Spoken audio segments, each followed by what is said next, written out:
You've been taught to fight life, to push harder, to fix everything. They told you peace comes when things finally go your way, when your job is perfect, your partner understands you, your past stops haunting you. But if that were true, why do you still feel tired? Why do your thoughts spin like a wheel that never stops turning? Why does your chest tighten at night, even when nothing's technically wrong? The truth is, you're not broken, you're just resisting what is. And the more you resist, the heavier life feels. But there's another way, a quieter, softer path that leads not to escape, but to freedom. And it begins with one ancient truth: let go. Tonight, you'll fall asleep not by silencing your thoughts, but by no longer fighting them.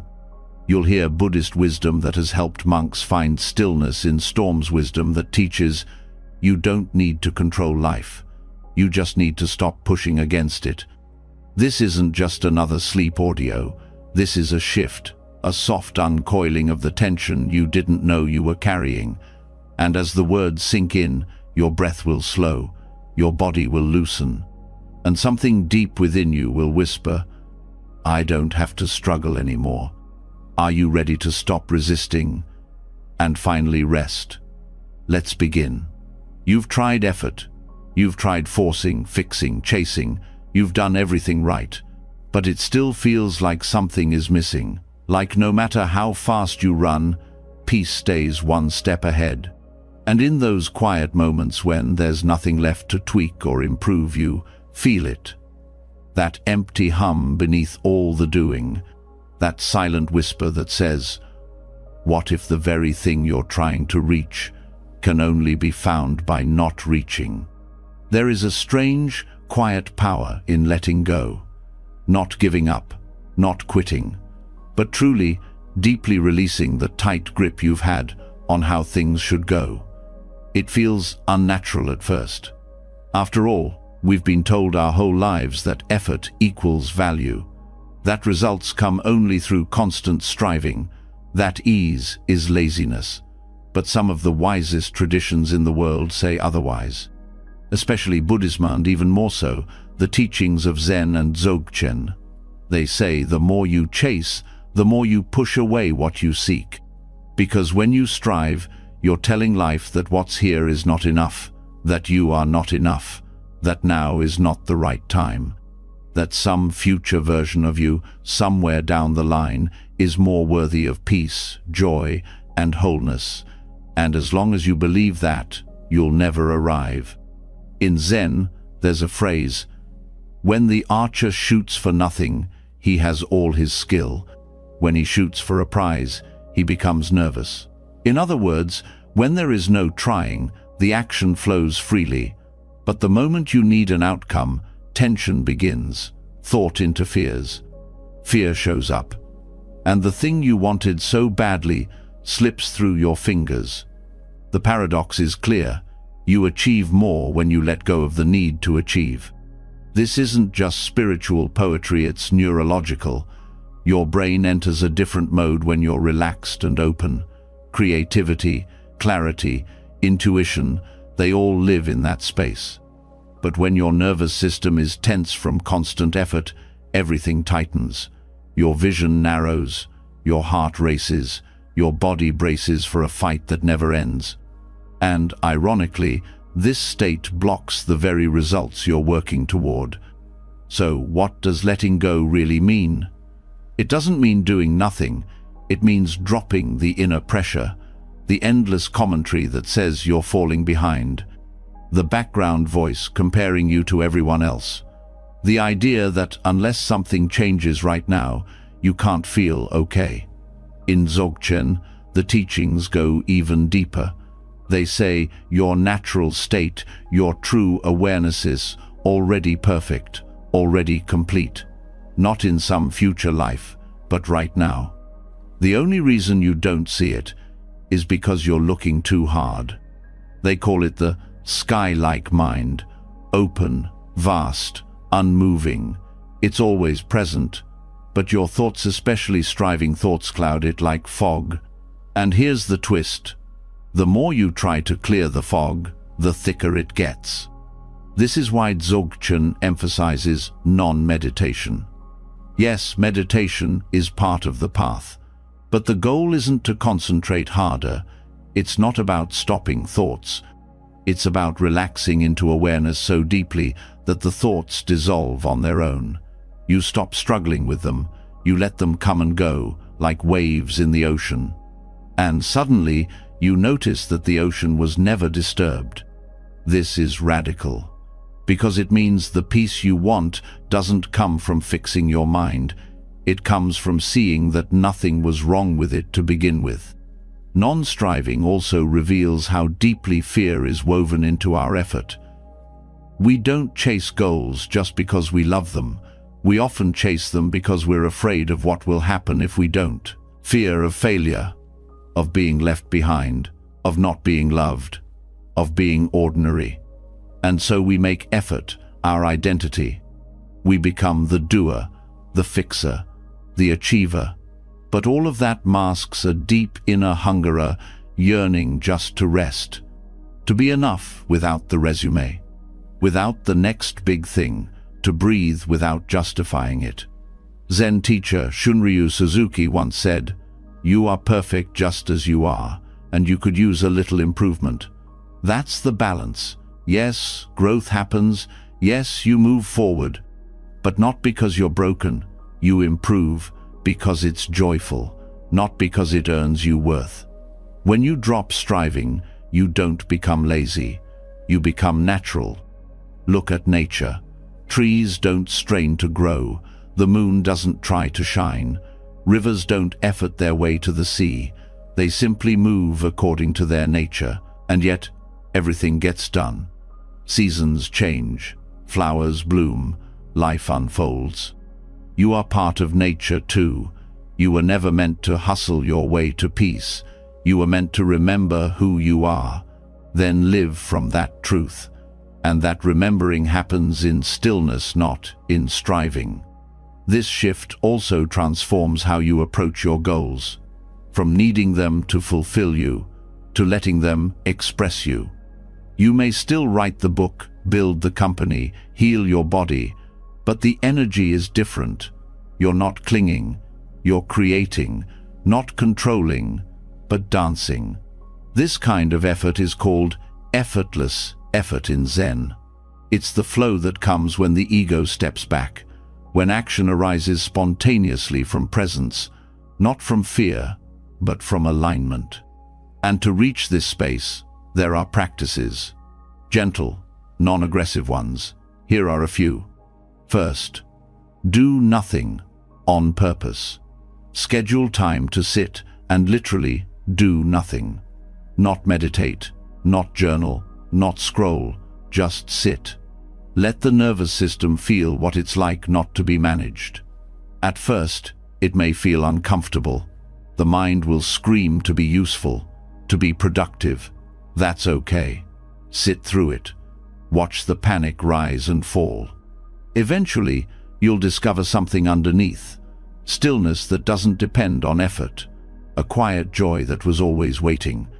Second, label striving thoughts with kindness. Throughout your day, when you notice the inner push, I have to do this now, I'm behind, I need to be more, just smile at it, name it gently. Striving again. You're not fighting it, you're meeting it like a child throwing a tantrum, not with anger, but with presence. That awareness starts to soften its grip. Third, practice non-fixing meditation. This is especially from Dzogchen. Sit quietly and allow everything to be as it is. Don't try to deepen your breath. Don't try to focus. Don't try to relax. Just watch. Be aware of the one who is aware. That's it. Every time the mind jumps in to fix or change, just return to that spacious witnessing. Let your awareness rest in itself, like a bird returning home. You'll begin to notice a subtle shift, tension melting, clarity arising not from control, but from release. Fourth, use paradox as your teacher. When you feel stuck, ask, what if the opposite is true? What if this obstacle is not blocking me, but guiding me? What if letting go gives me more power than trying harder? Don't answer right away. Let the question open something deeper. The mind won't understand it, but your being will. Fifth, walk slowly, not to get anywhere, but to arrive in the step itself. Let each foot touch the ground like it matters. Let walking become a meditation in non-striving. You're not going somewhere, you're being somewhere. This anchors you back into the moment where striving cannot survive. All of this is training you to stop measuring your life by effort alone. You're learning to move from inner spaciousness, to trust that life has its own intelligence. That things unfold, not always because you push but because you're aligned with something bigger than effort. Truth. And here's the part most people miss. When you stop trying so hard, things start happening on their own. Opportunities come, ideas arrive, relationships feel less heavy. Not because you forced them, but because your energy is cleaner, more magnetic, less resistant. Striving blocks the current, letting go lets it flow. This doesn't mean you'll never feel ambition again, or that you'll sit on a cushion for the rest of your life. No, it means your motivation will be rooted in peace, not fear. Your action will come from joy, not lack. And that changes everything. It changes how you speak to yourself, how you treat others, how you breathe in traffic, how you work, how you rest, even how you love. Because the heart, too, stops striving. It no longer tries to earn love or prove worth. It just opens, like a flower in the sun, not for reward, but because that's what it was meant to do. This is the paradox, that by letting go of the chase, you arrive. By softening your grip, you hold more. By doing less, you are more. And when that truth finally settles into your bones, when your body starts trusting what your mind can't yet explain, something beautiful happens. You stop running, and you start living. Welcome to the beginning of real freedom. Not the kind you chase, the kind that's been waiting for you all along. Quiet, still, just behind the effort, and now you're here. And just like that, space opens, the grip loosens. You're no longer trapped in the exhausting need to strive. But even in that stillness, something else lingers, quiet discomfort. A tendency to take things personally, to carry blame like a stone in your chest, to replay what happened, what they said, what you should have done. Peace whispers, but your mind pulls you back into stories, into why me and what now. This is where the next shift begins, not with more control, but with deeper understanding. There's a truth most people never get to hear, a teaching that dissolves the poison of blame not just toward others, but toward yourself. In Buddhist thought, it's called dependent origination. But don't let the words scare you. This isn't abstract philosophy, it's a doorway, a new lens that will help you walk through life without carrying every burden as if it were yours alone. This principle says nothing happens on its own, nothing arises from nothing. Every thought, every emotion, every action, every reaction, you, me, the world comes from a long chain of conditions, each one giving rise to the next. And when you really see this, blame begins to lose its shape. Judgment starts to fade. You stop holding others responsible for your pain. And you stop punishing yourself for things you never fully controlled. Think about any difficult moment you've had recently. A fight, a moment of guilt, a wave of anxiety. Now ask, did it just appear out of nowhere? Or was it built from 100 small conditions, past experiences, beliefs, emotions, words, timing? When you start to look closely, you see it was never just one thing. It was a system, a pattern, a web, and you were just one thread in that web. This doesn't mean you're powerless. It means you're not isolated. You're not a broken piece. You're part of something larger. And when you understand this, you stop reacting as if every moment is a personal attack or failure. Dependent origination is the end of "this happened to me." It's the beginning of "this arose because of this and that and that." Subtle but powerful. Blame collapses under this insight, because how can you fully blame someone who spoke out of their pain, which came from their past, which came from someone else's pain, and so on?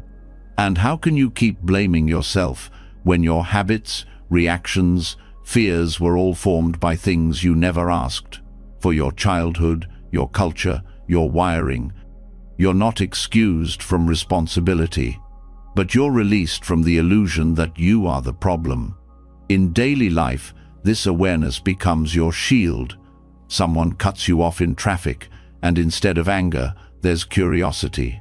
What conditions led to their behavior? Stress? Fear? Maybe they're carrying something heavier than you can see. You don't excuse harm, but you stop feeding the fire of outrage. You protect your peace by seeing clearly. When someone misunderstands you, instead of spiraling into "why don't they get me?" you pause. You see their reaction as a chain. Maybe they were raised to fear conflict. Maybe they carry wounds around rejection. Their view of you has more to do with their past than your worth. And just like that, you don't have to argue your value anymore. Even in silence, dependent origination brings freedom. Let's say you're feeling low, that old weight returns. Instead of thinking, "what's wrong with me?" you start asking, "what conditions are present right now?" Maybe poor sleep, maybe a memory surfaced, maybe you're hungry or lonely. Now, instead of identifying with the emotion, you investigate it. You track its origin. And in doing that, you stop resisting it. You stop making it personal. This is how healing begins, not with dramatic breakthroughs, but with honest observation. You start to see how everything is connected, how your anger yesterday was shaped by an unmet need, how that need was shaped by a belief, and that belief came from a time when you were just trying to survive. The moment you see that, the anger softens, the shame melts. You're not the villain, you're the witness. And witnesses don't need to carry the story, they just need to see it clearly. In this clarity, responsibility changes shape. It's no longer about control, it's about care. You care for the conditions you can influence without judging the ones you inherited. You begin to clean up the inner environment, not by force but by attention. That's the secret most people miss. Attention is what transforms the system. What you watch with gentleness begins to shift on its own. This principle also changes how you see your relationships. You stop expecting others to be flawless. You see their reactions as echoes. Their silence, their defensiveness, their control, it's all coming from somewhere. You don't have to tolerate abuse, but you also don't need to take everything personally. You gain the ability to set boundaries without hatred, to walk away without bitterness, to forgive without forgetting. Because now you see the whole picture, not just the moment of pain. Even decisions feel lighter under this lens. No longer do you get paralyzed by "what if I choose wrong?" You realize that choices don't happen in isolation. They're shaped by everything before them. And once made, they shape what comes next. There's no final verdict, just a flow. So you move forward with care, but not with fear. And when you mess up, which you will, you won't spiral into shame. Instead, you'll ask, what was present in me when I did that? Was I scared? Was I reacting to something older than this moment? What belief led me there? Then, gently, you work with that belief. You shift the conditions. And in doing so, you change the future not through punishment, but through presence. This is also how compassion deepens. Because once you see the chains inside yourself, You start seeing them in everyone. You stop labeling people as good or bad. You see them as conditioned, as complex, as human. And you hold space, not because you're better, but because you understand. Even your goals begin to shift. You stop asking, "How can I get what I want?" and start asking, "What needs to change in the system so that peace can arise?" You stop trying to force outcomes. You start adjusting conditions, like tending to soil instead of forcing a flower to bloom. Growth becomes a side effect of care. In this way, mindfulness becomes your daily tool. But not the kind that means obsessing over every breath, the kind that means watching the chain, gently seeing what feeds what causes what. Where resistance lives, where kindness is missing, mindfulness becomes your map, helping you trace back the patterns without judgment. And with this map, you navigate life differently, no longer reactive, no longer rigid. When discomfort arises, you don't suppress it, you follow it back to its source. Maybe a fear of being unlovable, maybe an old betrayal. And from that place, healing happens. Not all at once, but layer by layer. This work is quiet, inward, but its effects ripple out. You speak softer, you hold people lighter, you let moments pass through without gripping them. You become less entangled in stories and more grounded in reality. And this reality becomes more beautiful, because now nothing is wasted. Every challenge becomes insight, every pattern becomes a teaching, every emotion becomes a message, a problem. And the more you see life this way, the less you fight it. Because now you understand, it's all unfolding through conditions. And you can meet those conditions, shape them, tend to them not through force, but through presence. Even your past transforms. Not because it changes, but because your relationship to it does. You stop asking why it happened. You stop blaming who caused it. You see the system, the ripple, the conditions that led to conditions, and you begin to hold your past with gentleness, like something precious, even if painful, because it brought you here. And here is where awareness lives. This is why Buddhism doesn't offer comfort through fantasy. It offers clarity through insight. It says, don't escape the world, understand it, see it as it is. And in that seeing, you'll stop resisting it, you'll stop needing it to be different, because you'll see that everything you thought was personal was actually part of a vast, moving pattern. And when that truth settles, something extraordinary happens. You start living lighter. You start meeting people where they are, not where you wish they were. You start allowing moments to come and go without pulling them into your identity. You become soft but clear, open but grounded, present but unattached. And in that way of living, peace is no longer something you search for. It's something that arises naturally when blame dissolves, and only understanding remains. Now that you've seen the hidden patterns behind life's chaos, the next step becomes clear. Shift from judgment to curiosity, from resistance to relationship. You're no longer walking through the world with clenched fists. You're moving with open hands, open eyes, and a quiet, unwavering heart. And what unfolds next will feel different, not because the world changes, but because the lens you're using finally lets the light in. When you begin to see life through the lens of interconnected causes, you stop blaming people and you stop blaming yourself. The heaviness of judgment starts to fade. But even after blame dissolves, another question quietly remains. If life is all conditions, then why do some things keep repeating? Why do certain emotions return like seasons, even when you try to change? Why does it feel like some patterns are stitched into your skin? This is where the conversation shifts into karma.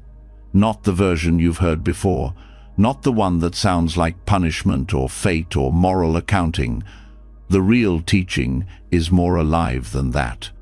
Karma isn't a system of rewards and penalties, it's a flow, a current, a chain of causes moving through you, shaping your life with every action, every word, every thought. It's not about blame. It's about energy. Karma means action, but not just physical action, energetic imprint. Every moment of intention plants a seed. Some seeds sprout quickly, others rest in the soil for years. Some feel like consequences, others like coincidences. But beneath the surface, it's all movement, a momentum that gathers when the same choices are made again and again. This is why certain emotional loops feel so familiar, why you can leave a job, a city, even a relationship, and still find yourself facing the same frustration or heartbreak. It's not because you're cursed. It's because the energy you carry hasn't shifted. The outer world changes, but the frequency of your actions, your reactions, your beliefs, they hum the same song, and life echoes that sound back. Karma doesn't punish, it reflects, it mirrors the energy you offer, not to shame you but to help you see, to reveal what's still active inside, what still needs healing, what stories are still writing your behavior. If you yell at someone in anger, the karma isn't that someone yells back. The karma is that you strengthen the habit of anger, and that habit creates a world where anger feels normal, where it returns easily, like a well-trodden path. But here's the power in this. If karma is energy, then it can be shifted. You're not locked into a script. You're not doomed to repeat your past. The flow can be redirected the moment you become conscious, the moment you choose a different response. Every small choice rewrites the energy you carry. And the key lies in awareness, not in effort, not in moral self-policing. Karma changes when you bring presence to the moment before action, that subtle space where intention lives. Before the word leaves your mouth, before the thought becomes a reaction, before the old pattern takes over, in that pause, a door opens, and through that door, new energy can move. One of the most overlooked truths is that karma is not linear. It's not simple cause and effect, like dropping a stone and watching it fall. It's layered, complex, woven into systems, families, cultures. You may carry the karma of generations, not as punishment, but as inheritance. Patterns passed down, not through blood alone, but through behavior, belief, silence. This is why healing yourself heals more than just you. It interrupts cycles that may have begun long before your lifetime. And yet, karma is deeply personal, because while you may inherit the current, you can choose how to meet it. You can face the wave with resistance or with presence. You can repeat the pattern or start to unthread it. Awareness is your oar, and choice is your compass. This also means that judgment becomes useless, not just toward others, but toward yourself. Regret loses its grip when you understand that the mistakes you made were part of unconscious patterns, not excuses but explanations. The more you understand the system, the less you need to hate the parts of yourself that acted from fear, from confusion, from habit. You begin to shift not through guilt, but through understanding. And understanding creates space, space to choose again, space to respond differently, space to slow down the karmic cycle not by force, but by seeing. You notice the pull to argue, and instead you breathe. You feel the fear rising, but instead of running, you sit with it. These moments may look small on the outside, but they are energetic revolutions. The karma that once moved you now pauses, and in that pause, something new is born. The most powerful karmic shift happens when you stop reacting and start listening, listening to what the moment is really asking. Often, we act out of habit, not because it's what we want, but because it's what we've always done. You people, please, not because it brings joy, but because you fear rejection. You withdraw not because you prefer solitude, but because you learned connection feels unsafe, These are karmic echoes. The goal is not to fight them, but to feel them fully, without identifying. And when you do, you stop feeding the loop. You stop adding fuel to the fire. The old energy dissolves not overnight, but gradually, like untying a knot that's been there for decades. With each breath of awareness, the threads loosen, the pattern weakens, and eventually, it fades. This is why karma isn't about good or bad. It's about clarity. There is no reward for being good. There is reflection. If you give with attachment, the energy of need comes back. If you speak with love, the energy of warmth spreads. The universe doesn't keep score, it keeps resonance, and you are the source of the frequency. But what about when life hits hard through illness, betrayal, grief? Are those karmic punishments? No, they are experiences shaped by countless visible and invisible causes. Some karmic, some circumstantial, some biological. Buddhism doesn't say, "You deserve this." It says, "This arose, and now, how will you meet it?" Even pain carries karmic potential, not because suffering is noble, but because it slows you down. It opens the heart. It reveals what truly matters. And if you meet it with presence, it can alchemize the energy of fear into wisdom. Not every wound is a punishment. Some are thresholds. Karma also applies to thought, not just action. The energy of your inner world creates ripples. If your thoughts are harsh, critical, rushed, that becomes your atmosphere. It shapes your body, your relationships, your attention. But the moment you change the tone, add softness, curiosity, spaciousness, you begin to shift the air around you. The pattern begins to dissolve. And life reflects that shift in the smallest, quietest ways. This is the practice. Watch your energy, not to control it, but to know it. Notice when you tighten, when you rush, when you close. That's karma moving. That's the old current. Now, with awareness, soften, breathe, choose differently. One breath is enough to redirect years of momentum. And when you fall back into the loop which you willed and collapse into shame, karma is not a straight line, it's a spiral. You'll revisit the same places, but with new eyes. What used to control you will now be something you can watch, and eventually something you can smile at. The spiral softens each time you meet it with care. And this care begins to affect everything: the way you speak, the way you touch a doorknob, the way you walk into a room. Energy is everywhere. Your presence ripples, and people feel it. You stop needing to convince anyone of anything, because the frequency you carry speaks louder than your words. This is how karma becomes grace. Not grace from a God above, but from the unfolding of your own awareness. You stop being dragged by your history. You start shaping your future, not by controlling the world, but by caring for your energy in this moment, now. Karma is not law, it's movement. Karma is not morality, it's momentum. Karma is not fate, it's frequency. And the more you return to the stillness beneath all action, the more you see, you are not your past. You are the space where choice lives. This space is where transformation begins, not in massive changes, but in quiet presence. The courage to pause, the willingness to feel, the honesty to see your own patterns without shame, the softness to respond with care. In this space, karma isn't a burden, it's a path. Not a path you follow, a path you become. And with each step in presence, you leave different footprints behind. As karma unfolds through energy and not punishment, you start to feel the rhythm of your life differently. It's not a script you're trapped in, it's a vibration you can tune.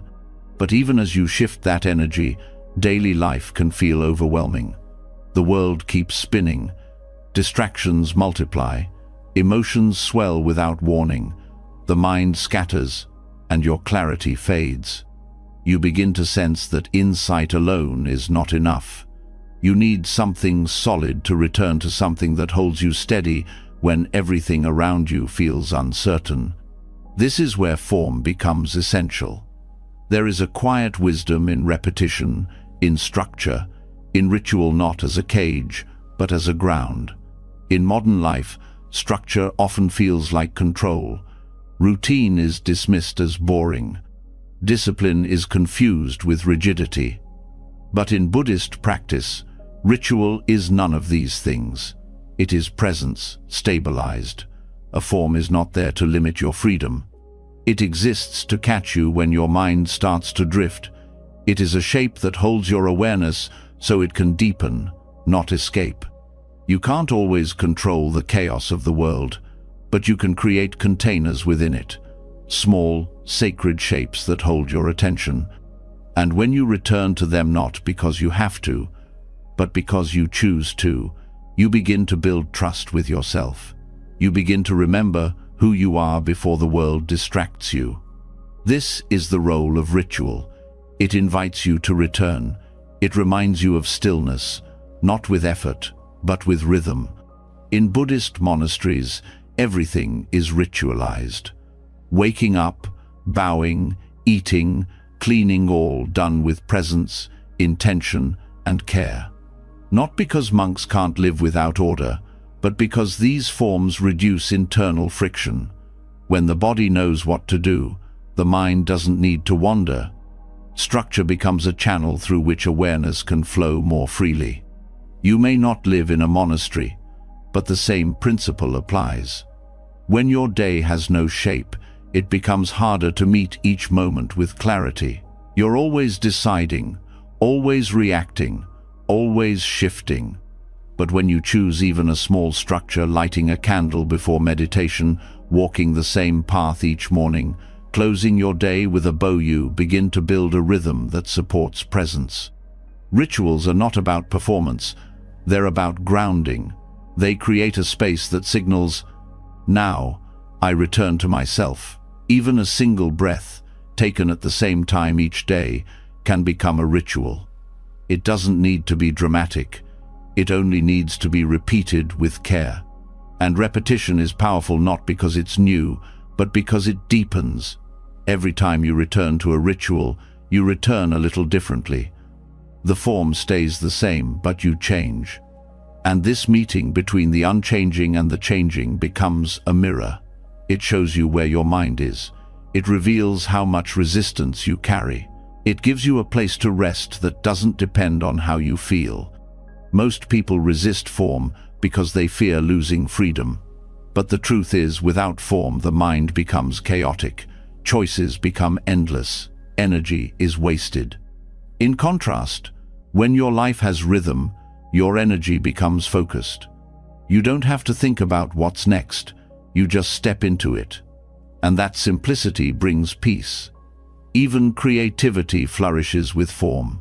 Artists, musicians, dancers, they all work within structure, scales, steps, frames. It's not the structure that limits the expression. It's the structure that allows the expression to grow. The same applies to inner practice. Your awareness needs a vessel, and rituals are those vessels. In Zen, sweeping the floor is meditation. Washing the bowls is mindfulness. There is no separation between the sacred and the mundane. What matters is the quality of attention. And form helps cultivate that attention, especially when life feels scattered. Think about how much energy is lost in transition, in the blur between tasks, in the rush from one moment to the next. Ritual slows you down. It marks time. It gives you entry points. Without it, you slip from moment to moment without noticing. But with even a few deliberate rituals, you pause, you arrive, you re-enter the now. This kind of structure becomes especially important in times of difficulty. When the mind is overwhelmed, having a form to follow, however small, can be life-saving. Something you can do even when your motivation is gone.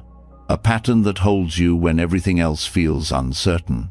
Ritual is also an antidote to craving. When you move through the same form again and again, you begin to see the mind's desire for novelty. You hear the thoughts that say, "This again? I'm bored." But instead of obeying that voice, you stay, you breathe, and slowly that hunger for stimulation fades. What replaces it is depth, subtlety, peace. Even the resistance itself becomes part of the ritual. You meet it, you bow to it, you include it, and by doing so, you begin to soften the part of you that always needs something new, something more. This softening spreads. It seeps into how you eat, how you speak, how you walk. Each act becomes a thread in the fabric of mindfulness, and you begin to see that your entire life can become a ritual, not in the rigid sense, but in the sacred one, not bound by rules, but guided by reverence. Ritual also connects you to lineage. Every time you bow, or chant, or sit, you're joining a river of practice that stretches back for centuries. You're not alone. Others have sat here. Others have walked this path. The form carries their energy, and in that connection, you feel supported even if no one else is around. But you don't have to use ancient rituals to receive this support. You can create your own. A quiet cup of tea before sunrise, writing down one sentence of gratitude each night, touching your heart before speaking. These forms, if held with sincerity, become anchors. They remind you that peace doesn't need to be sought, it needs to be remembered. And the remembering is easier when your life has shape. Structure also protects your practice. When emotions rise, when old habits pull at you, when the world distracts you, may not always feel like showing up. But if the form is there, you don't have to feel like it. You just return to the shape. And that shape, over time, becomes a refuge.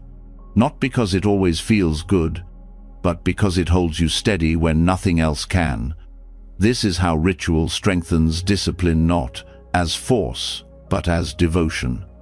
You're not pushing, you're returning, not out of fear, but out of care. Because you've seen what happens when you drift, and you've tasted what it's like to be rooted. Over time, the distinction between ritual and life fades. Every gesture becomes a chance to meet the moment fully. Opening a door, folding a shirt, washing your face. These become offerings not to a god, but to awareness itself. You begin to see that there is no ordinary act, only ordinary attention. This shift doesn't require a temple, it requires consistency, simplicity, the willingness to give yourself to what you're doing, even when it feels small, especially when it feels small. Because those are the moments that build the foundation, that slowly change your relationship to time, to space, to effort. Ritual also reveals your patterns. If you approach a daily practice and find resistance, boredom, restlessness, those emotions don't come from the ritual, they come from within. And now you can see them. You can work with them.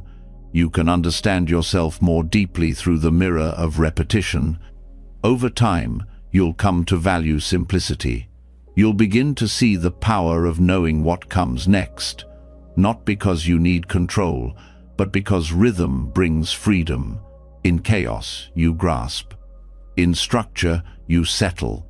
And that settling brings you into alignment, not just with yourself, but with life. You begin to move with the seasons, with the breath, with the day. You start to feel the quiet joy of living in sync, of not fighting the flow. When people say they want to feel more present, what they often need is not more insight, it's more rhythm.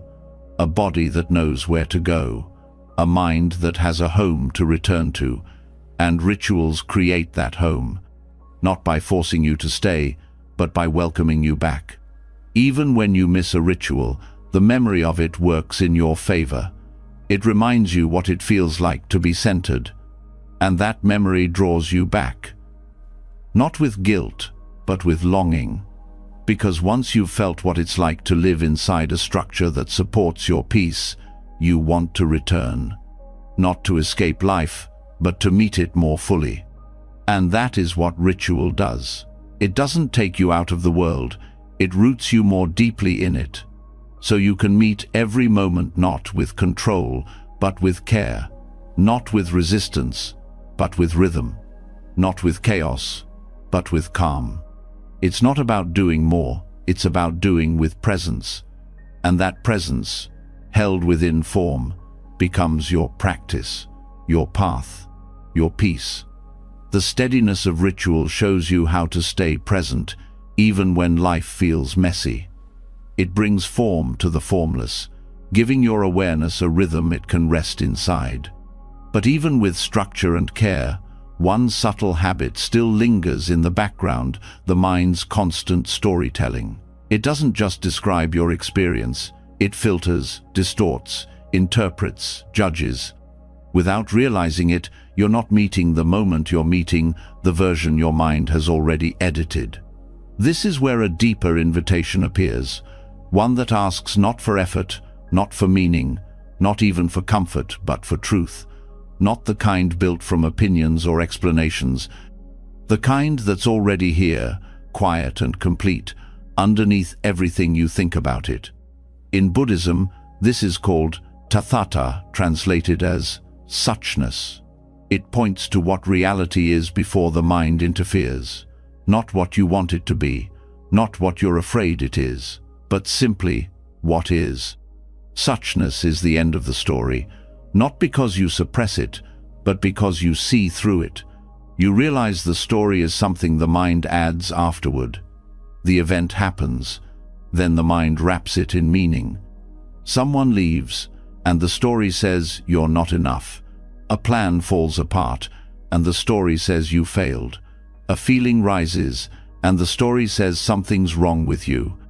But if you pause before the story takes hold, what's really there?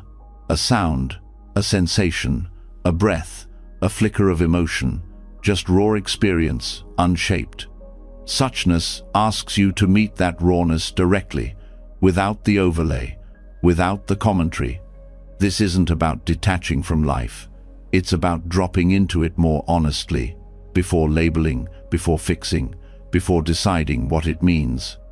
And in that directness, there's peace, no, because the moment becomes pleasant, but because it becomes real. You stop needing it to be different. You start allowing it to be what it already is. When you practice seeing the suchness of things, you stop turning your experiences into identity. The mind says, "This happened, therefore I am." But suchness interrupts that loop. This happened, that's it, no extra meaning, no self-judgment, just the happening, passing through. This shift creates space between what arises and what you make of it. And that space is freedom. You begin to notice how quickly the mind adds labels to everything. This is good, that's bad, this is unfair, that shouldn't have happened. These labels feel automatic. But they're not truth, they're habits. And they reinforce resistance, because the moment you judge something, you push against it. You try to change it, deny it, escape it.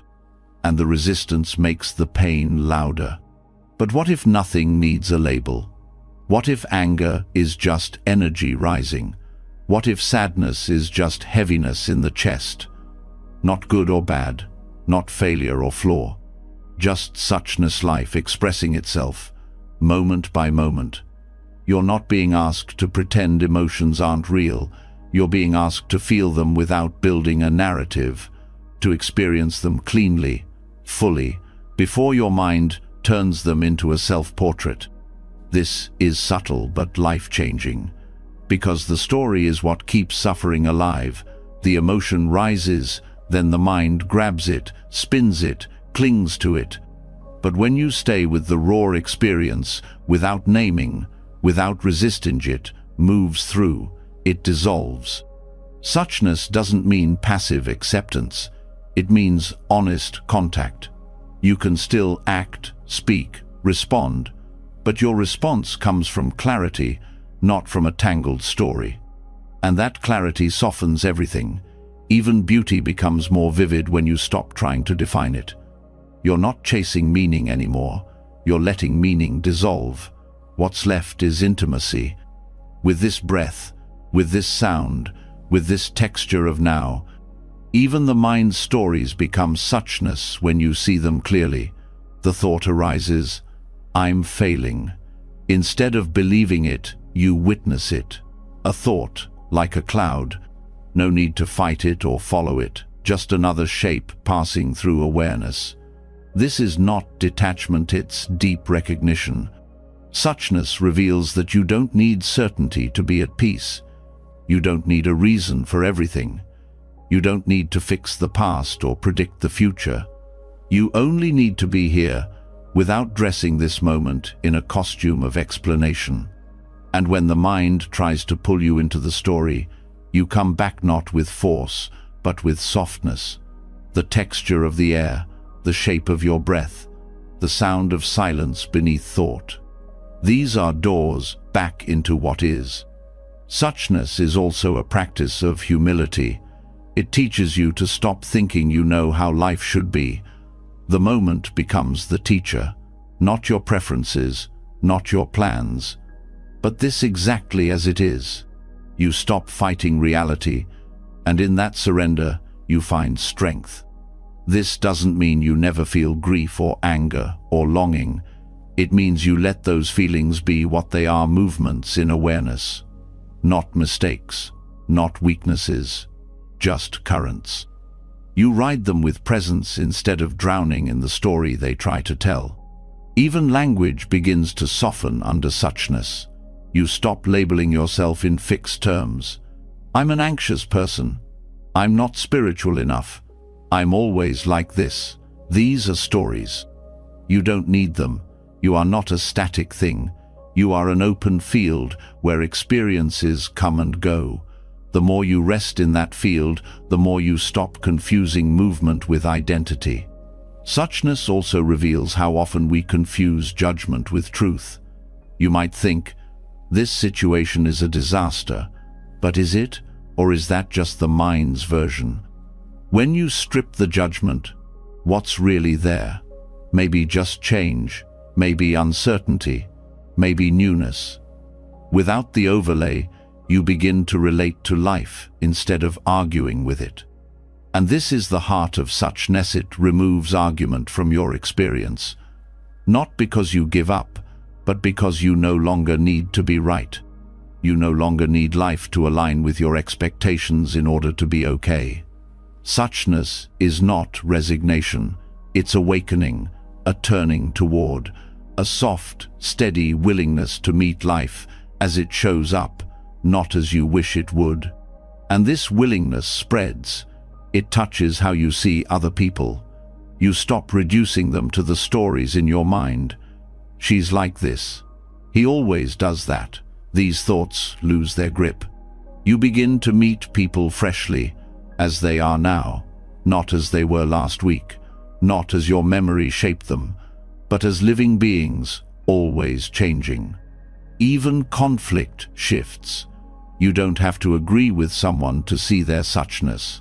You don't have to like someone to recognize their humanity. Suchness breaks down the illusion of separation. The moment becomes a shared space, not a battleground. And in this shared space, compassion becomes effortless. You're not being kind because you're supposed to. You're kind because there's nothing in the way. The story has dropped, and what's left is connection. Even your relationship with time starts to dissolve. The future loses its grip. The past becomes lighter. You're not constantly referencing what was or what might be. You're here, in contact with the unfolding, and that contact feels whole, nothing missing, nothing extra. This is the deep rest that suchness offers, not escape, but presence without pressure, without the need to be more, to understand more, to explain more, just being, fully, clearly. Suchness is not a place you arrive.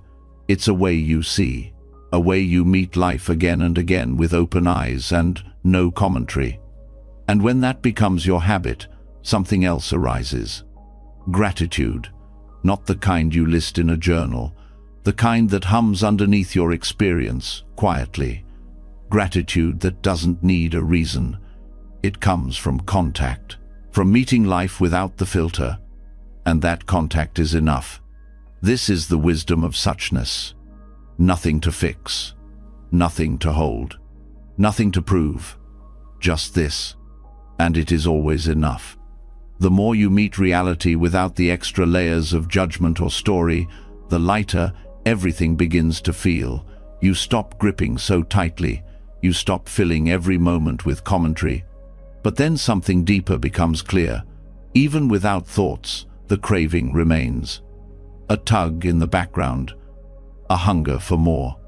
Not just more thoughts, but more stuff, more comfort, more stimulation. That endless reaching that says what's here is not enough. This is the root of resistance. Hidden beneath everything else, the belief that happiness lies somewhere else, in something else, in the next thing. Voluntary simplicity begins where that craving ends. Not because you've lost desire, but because you've begun to see through it. Simplicity, in this sense, isn't a lifestyle trend or an aesthetic choice. It's an act of inner liberation, a decision to stop feeding the endless appetite for what you don't need. It's the recognition that accumulation, both outer and inner, doesn't bring peace, it delays it. When you choose simplicity consciously, you're not punishing yourself. You're honoring clarity. You're recognizing that not everything that's available adds value. That more choices don't always bring more freedom. That more possessions don't guarantee more contentment. Often, they clutter the space where calm might have entered. Voluntary simplicity is the refusal to be pulled in 1,000 directions by wants that never end. It's the ability to discern between what is essential and what is distraction. And that discernment grows sharper each time you pause before adding more. Each time you let the desire rise and fall without obeying it. This is not about being harsh. It's not about removing joy. It's about making space for the kind of joy that doesn't come from consumption, but from presence. Simplicity helps you touch that joy more often. Because without the noise of more, you start to hear the quiet satisfaction of enough. And that enoughness is powerful. When you begin to live from that space, the world no longer controls your sense of peace. You're not riding the waves of desire and disappointment. You're not constantly rearranging your life to chase the next comfort. Instead, you're anchored in what is already sufficient, in what nourishes without demanding. Voluntary simplicity also protects your attention. Every possession you own, every subscription, every notification, it all makes a small demand, a pull, a voice asking to be noticed. When you simplify, you quiet those voices. You reclaim your awareness, and what you gain is focus, presence, energy. This practice doesn't require you to give up everything. It requires you to question what you've assumed you need, not from guilt, but from care. What truly supports your well-being? What clutters your space, your schedule, your mind? What have you held on to out of fear or habit? Start with what surrounds you. A drawer full of things unused for years. A closet crowded with identities you no longer wear. A calendar filled with obligations that no longer reflect who you are.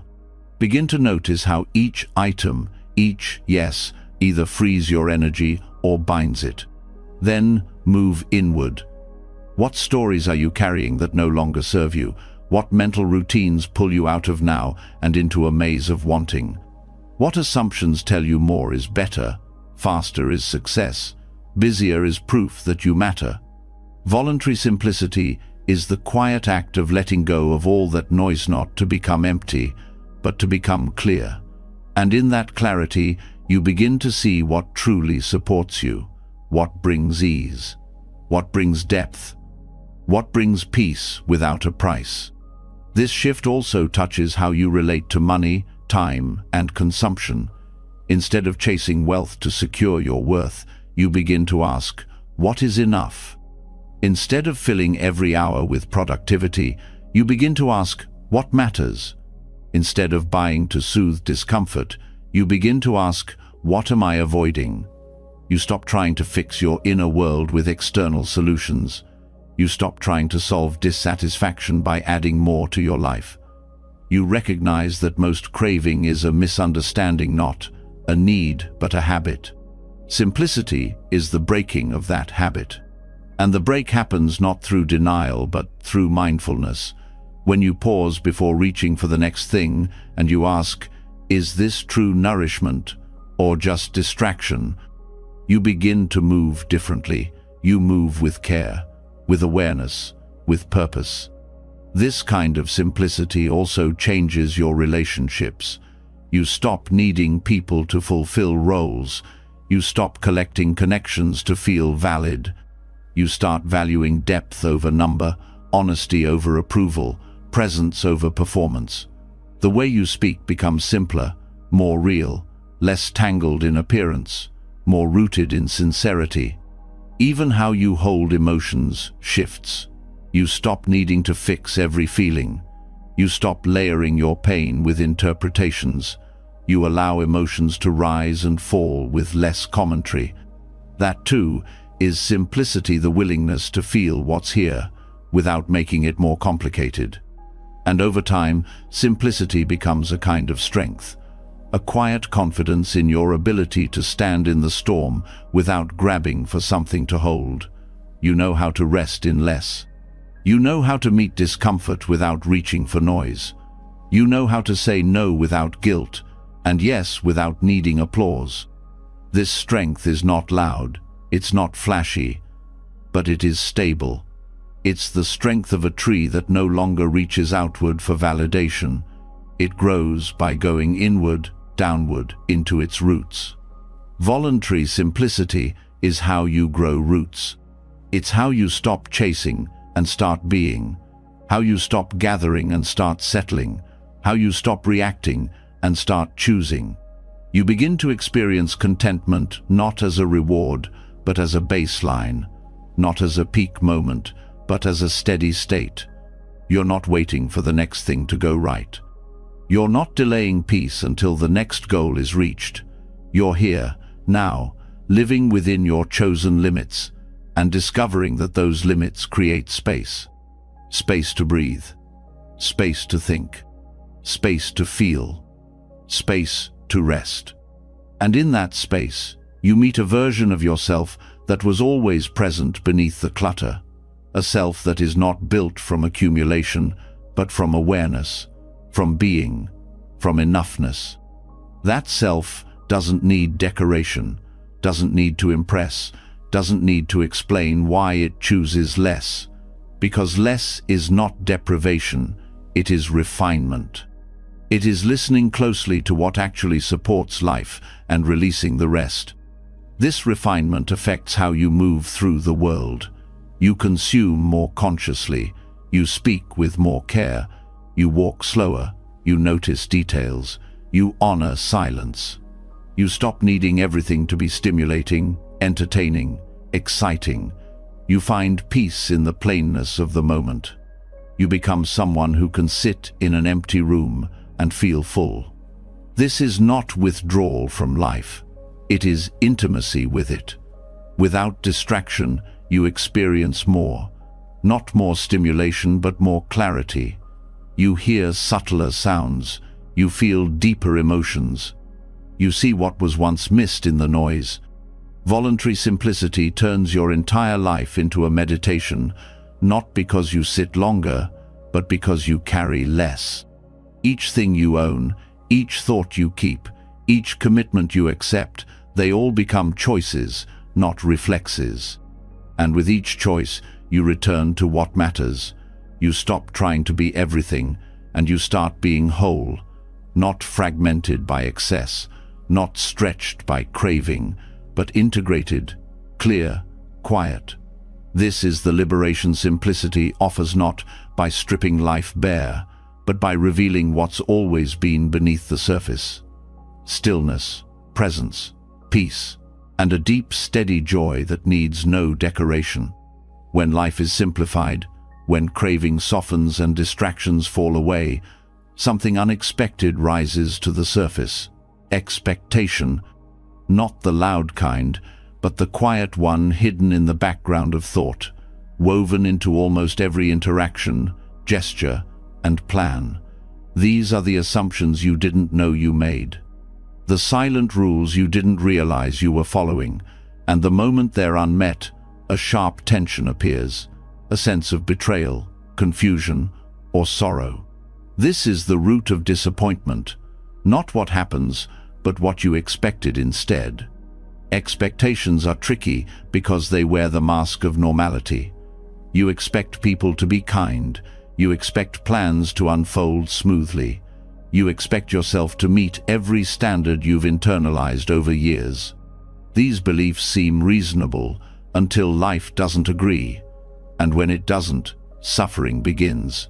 You feel let down, not because the moment is unbearable, but because it didn't match the image you were carrying. That image becomes a lens, and through it, reality always looks incomplete. In Buddhism, this pattern is called grasping. You're holding on to an outcome, a version of how things should go. And when they don't align, the tension comes not from life itself, but from your grip. The pain isn't just about what happened, it's about what you're still clinging to. Insight meditation offers a way through, not by forcing the mind to release expectations, but by seeing them clearly, again and again, until they lose their hold. The practice is to notice expectation as it arises, not to judge it, not to argue with it, but to recognize it as a thought, just a thought, a projection, not a promise. When you sit in meditation and pay attention to the breath, you start to see how often the mind drifts toward imagining the future. It plans, predicts, anticipates. It builds subtle scripts for how things will unfold. And when the present moment doesn't match those scripts, the reaction is immediate. Disappointment, irritation, sadness. But none of that was necessary. The moment didn't fail you. The script just wasn't real. Insight means looking, not with force, but with presence. You learn to watch the feeling of expectation, the sensation it brings to the body. Sometimes it's a tightening in the chest, a clenching in the jaw, a leaning forward as if trying to speed up time. And the moment you see it clearly, something softens, the grip loosens. You stop living in the gap between what is and what was imagined. This doesn't mean abandoning hope or becoming passive. It means replacing expectation with openness. You can still set intentions, still make plans, but you do so lightly. You meet each moment with curiosity instead of demands. You stop framing life in terms of should, and you start receiving it as it unfolds. One of the most powerful insights is that expectations are often shaped by fear. The mind creates imagined outcomes as a way to feel in control. If you know how things will go, you feel safer. But this safety is an illusion, and it costs you your freedom. Because now your peace depends on life staying within your imagined lines.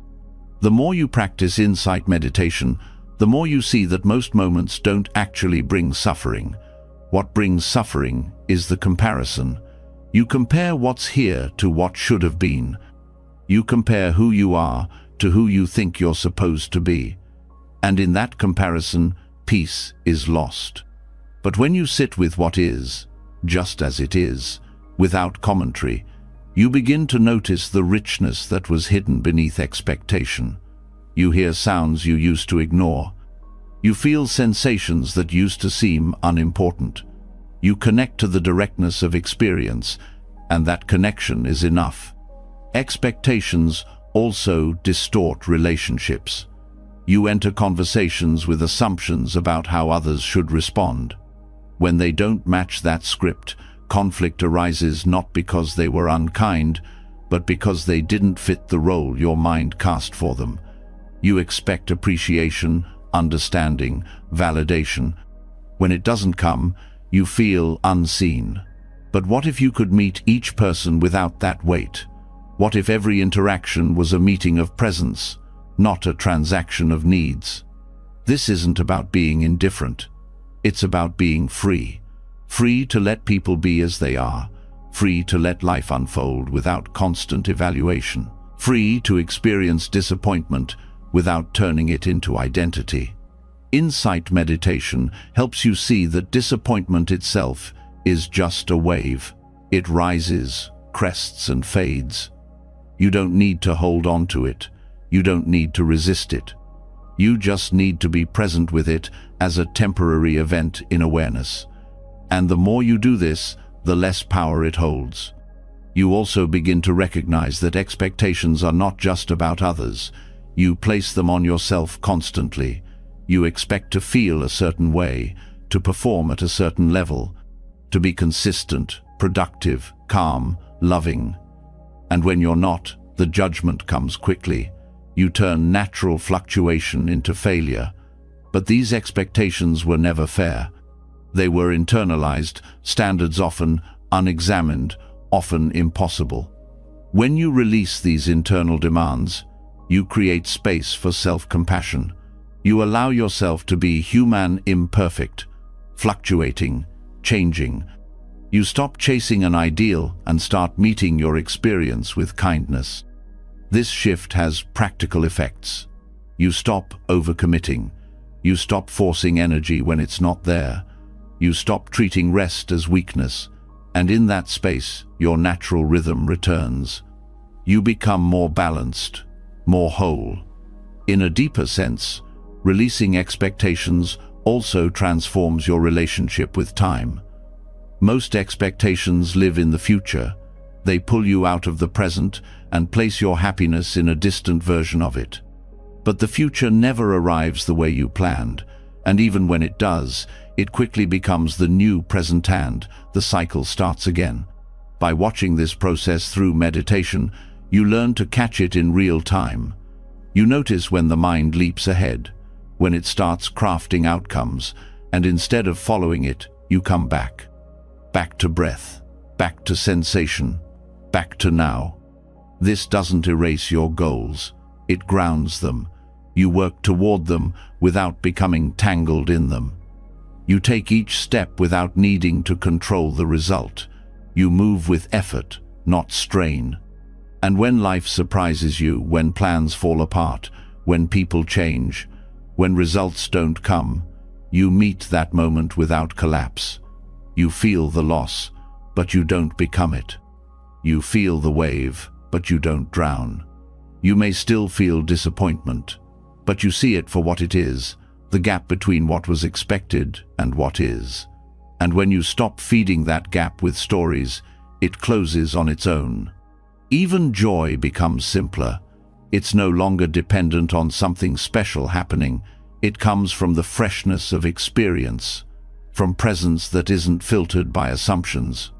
In this space, peace becomes accessible, not in the future, not after everything goes right, but now, because the tension that blocked it, the expectation has been seen through. And what remains is life, raw and unfiltered, sometimes messy, sometimes beautiful, always real. This is the invitation, to live without the constant measurement, to replace expectation with attention, to meet life as it is, not as your mind says it should be. And in that meeting, to find a kind of freedom you never had while clinging to imagined outcomes. This is not easy, it's not instant, but it is possible, and every time you sit, every time you return to breath, every time you pause before reacting, you weaken the grip of expectation. You strengthen the muscle of presence. Eventually, the stories fade, the tension melts, and you realize peace was never waiting in the next moment. It was here, underneath the assumptions, all along. When expectations dissolve, something else becomes visible, something that was always there, but hidden beneath the noise of wanting, the shifting tides of your own emotions. You begin to see that much of your inner life isn't shaped by what happens outside, but by the weather patterns moving through your mind and body. One moment you feel hopeful, the next restless, then quiet, then agitated. These moods come and go like changes in the wind. But the suffering comes not from the emotion itself, it comes from identifying with it. When sadness appears, the mind often says, "This is who I am now." When anger rises, it declares, "This is what I must act on." And so every feeling becomes a label, a role, a direction. You don't just feel, you follow, and in that following, you lose clarity. You become swept into the current, unaware that the current is temporary. Tibetan teachings offer a simple but powerful practice known as inner weather watching. It begins with one core insight. Your emotions are not fixed. They are not final. They are not you. They are whether temporary, changing, arising from causes, and passing away on their own. When you start seeing emotions this way, everything softens. You stop trying to escape what you feel. You stop needing to act on every mood. You start allowing experience to move through, just like clouds across a vast sky. The practice begins with recognition. You pause and name what is present, not as a statement of identity, but as a passing state. Instead of saying, "I am anxious," you say, "Anxiety is here." Instead of "I am angry," you notice, anger is moving through. This subtle shift changes everything. It creates space between you and the feeling. It reminds you that the storm is not the sky. This space is what gives you freedom. In that space, you can choose. You can respond instead of react. You can hold the emotion without letting it hold you. And that holding is not cold detachment. It's warmth. You meet the emotion like a guest, not an enemy. You listen without fusing with it. As the practice deepens, you begin to notice how emotions rise in the body first. Tightness in the chest, heat in the face, tension in the stomach. These sensations come before the story, but usually the mind rushes in to interpret, explain, defend, attack. Inner weather watching slows this process down. You stay with the body, you stay with the feeling, without rushing to conclusions. Sometimes what you feel won't even have a name. It's just energy, movement, and that's okay. You don't need to define it. You just stay present, breath by breath. You allow it. You give it room to rise and fall naturally. This is not about control. You're not trying to stop the weather. You're learning how to remain grounded within it. Just like a mountain doesn't move when the clouds pass overhead, your awareness doesn't move when emotions come and go. You watch without pushing away and without clinging. Over time, you begin to see patterns. You notice which emotions return most often. You see what triggers them. You see what they try to protect. Sometimes anger is guarding hurt. Sometimes fear hides beneath control. And when you see this, your compassion grows. You stop fighting what you feel. You start understanding it. Inner weather watching also teaches patience. You learn that no state lasts forever, even the ones that feel unbearable. If you sit through the storm without fueling it, it passes. Maybe not in 5 minutes. Maybe not in one sitting, but it changes, always. This truth brings relief. You no longer need to panic when heavy feelings arrive. You know they won't stay. This steadiness helps in daily life. A conversation that once triggered defensiveness now becomes an opportunity to pause. You notice the rising heat, but you don't speak from it. You breathe. You wait. You respond from clarity, not reaction. That one moment of watching changes the whole direction of a relationship. Even joy becomes more available, because when you're not gripping or resisting emotion, you're more present. You notice the subtle beauty of a quiet moment. You feel the lightness of laughter without fearing its end. You let happiness arise without trying to freeze it in place. The more you practice, the less threatened you feel by strong emotions. You don't need to fix them. You don't need to avoid them. You trust that your awareness is vast enough to hold them all. That trust makes you more stable, less shaken by every shift, more rooted in your own presence. This doesn't mean you'll never feel overwhelmed, but even in overwhelm, a small voice inside will remember, this too is weather. This too will pass. One helpful method is to use breath as your anchor. When a wave of emotion rises, return to your breath, not to escape, but to stay connected. The breath grounds you in the body, in the now. It gives the storm something steady to move around. Another technique is labeling.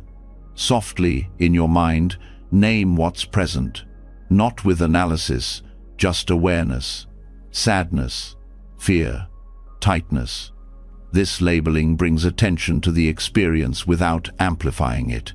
It gives you a tool to stay present without collapsing into the emotion. You can also practice noting the changes. Watch how one emotion gives way to another, how irritation fades into fatigue, how sadness gives way to stillness. Noticing these shifts reminds you of impermanence, and that reminder dissolves the belief that you're stuck. Over time, your whole way of relating to experience shifts. You stop seeing certain emotions as problems. You stop seeing others as rewards. You simply meet what is here with openness. That openness is not weakness. It's strength born from knowing that you don't need to control what you feel to remain steady. Even long-held emotional patterns begin to loosen, not because you forced them out, but because you stopped feeding them with reaction. What once dominated your life becomes something you can sit with, watch, understand. That understanding brings integration. The energy of the emotion is no longer split off or repressed. It becomes part of your wholeness. Inner weather watching is not about fixing yourself. It's about knowing yourself. Not the stories, but the raw, living energy underneath. And the more you know that energy, the more intimate you become with your own experience. You begin to feel like a safe place to be. You also become more available to others. Because you're no longer afraid of feeling, you can hold space when others are emotional. You don't need to fix them. You don't need to offer solutions. You can simply be there, steady, present, allowing. That presence is one of the most healing things you can offer. This practice also weakens the grip of shame. When you stop identifying with emotions, you stop judging yourself for having them. Anger doesn't mean you're bad. Fear doesn't mean you're weak. These are just movements in consciousness, whether temporary, impersonal, human. And that understanding allows you to forgive yourself more easily. You begin to see that many of your past reactions came from unprocessed storms. You weren't wrong. You were overwhelmed. Now, with new tools, you can meet the next storm differently. This gentleness ripples into everything. You become less reactive, more reflective, less hurried, more attuned, less afraid of intensity, more able to hold space within it. You're not escaping life. You're entering it more fully without being pushed around by every passing mood. You remain grounded, steady, clear, like a sky that welcomes the storm but is never disturbed by it. And eventually, you stop needing every day to be sunny. You stop needing every moment to feel good. You find peace in the middle of motion, not in perfection, but in presence. This is the freedom inner weather watching gives you. Not by changing what you feel, but by changing how you see it. From identity to energy, from problem to process, from chaos to passing cloud. No longer ruled by storms, you start to live in the sky. As you learn to sit with emotions like weather passing, shifting, never permanent, something more profound begins to emerge. Beneath the waves of joy and sorrow, beyond the storms of fear and restlessness, there is a deeper current that rarely gets touched. Not because it's hidden, but because it's avoided. The truth that all of this, every thought, every feeling, every body ends, not someday far off, but at a time completely unknown. And while the mind may try to turn away, this truth holds a doorway, one that leads not to despair, but to peace. This is the heart of Maranasati, the Buddhist practice of remembering death. It is not a ritual of darkness. It is not a reason to live in fear. It is a return to what's always been true, a way to wake up from distraction and see what actually matters. Because when you know you don't have forever, everything shifts. You stop pretending that small irritations are worth your energy. You stop delaying your care for others. You stop treating this moment like it's just another one in an endless stream. You begin to live fully, not by trying to escape death, but by including it. In this practice, death is not the enemy. It's the teacher. It reveals the fragile beauty of what's here. It clears away the illusion that anything can be possessed, clung to, or guaranteed. It opens the mind to reality as it is, uncertain, impermanent, precious. Reflecting on death softens attachment not by stripping away love, but by clarifying it. You start to see how much time is spent holding on to things you cannot keep. You cling to identity, to plans, to comfort, to control. But when you remember that all of this passes, you begin to loosen your grip. You breathe more freely. You love more purely. You stop needing to own the moment and start participating in it. Maranasati isn't about rehearsing tragedy, it's about cultivating presence through truth. In the same way you watch your breath during meditation, you turn your attention toward the fact that life has an edge, a limit, and you meet that limit with honesty. You don't try to escape it through fantasy or denial. You face it not to be morbid, but to become more awake. This kind of awareness brings equanimity, a calm that doesn't depend on things staying the same, a steadiness that can hold joy and loss in the same hand. You start to notice how resistance to death is often hidden in daily reactions. The need to be right, the fear of letting go, the push to control others, the worry over change. All of it comes from the same root: resisting impermanence. When you reflect on death, you begin to see how deeply that resistance runs, and with that seeing, you begin to release it. This doesn't happen through force, it happens through reflection.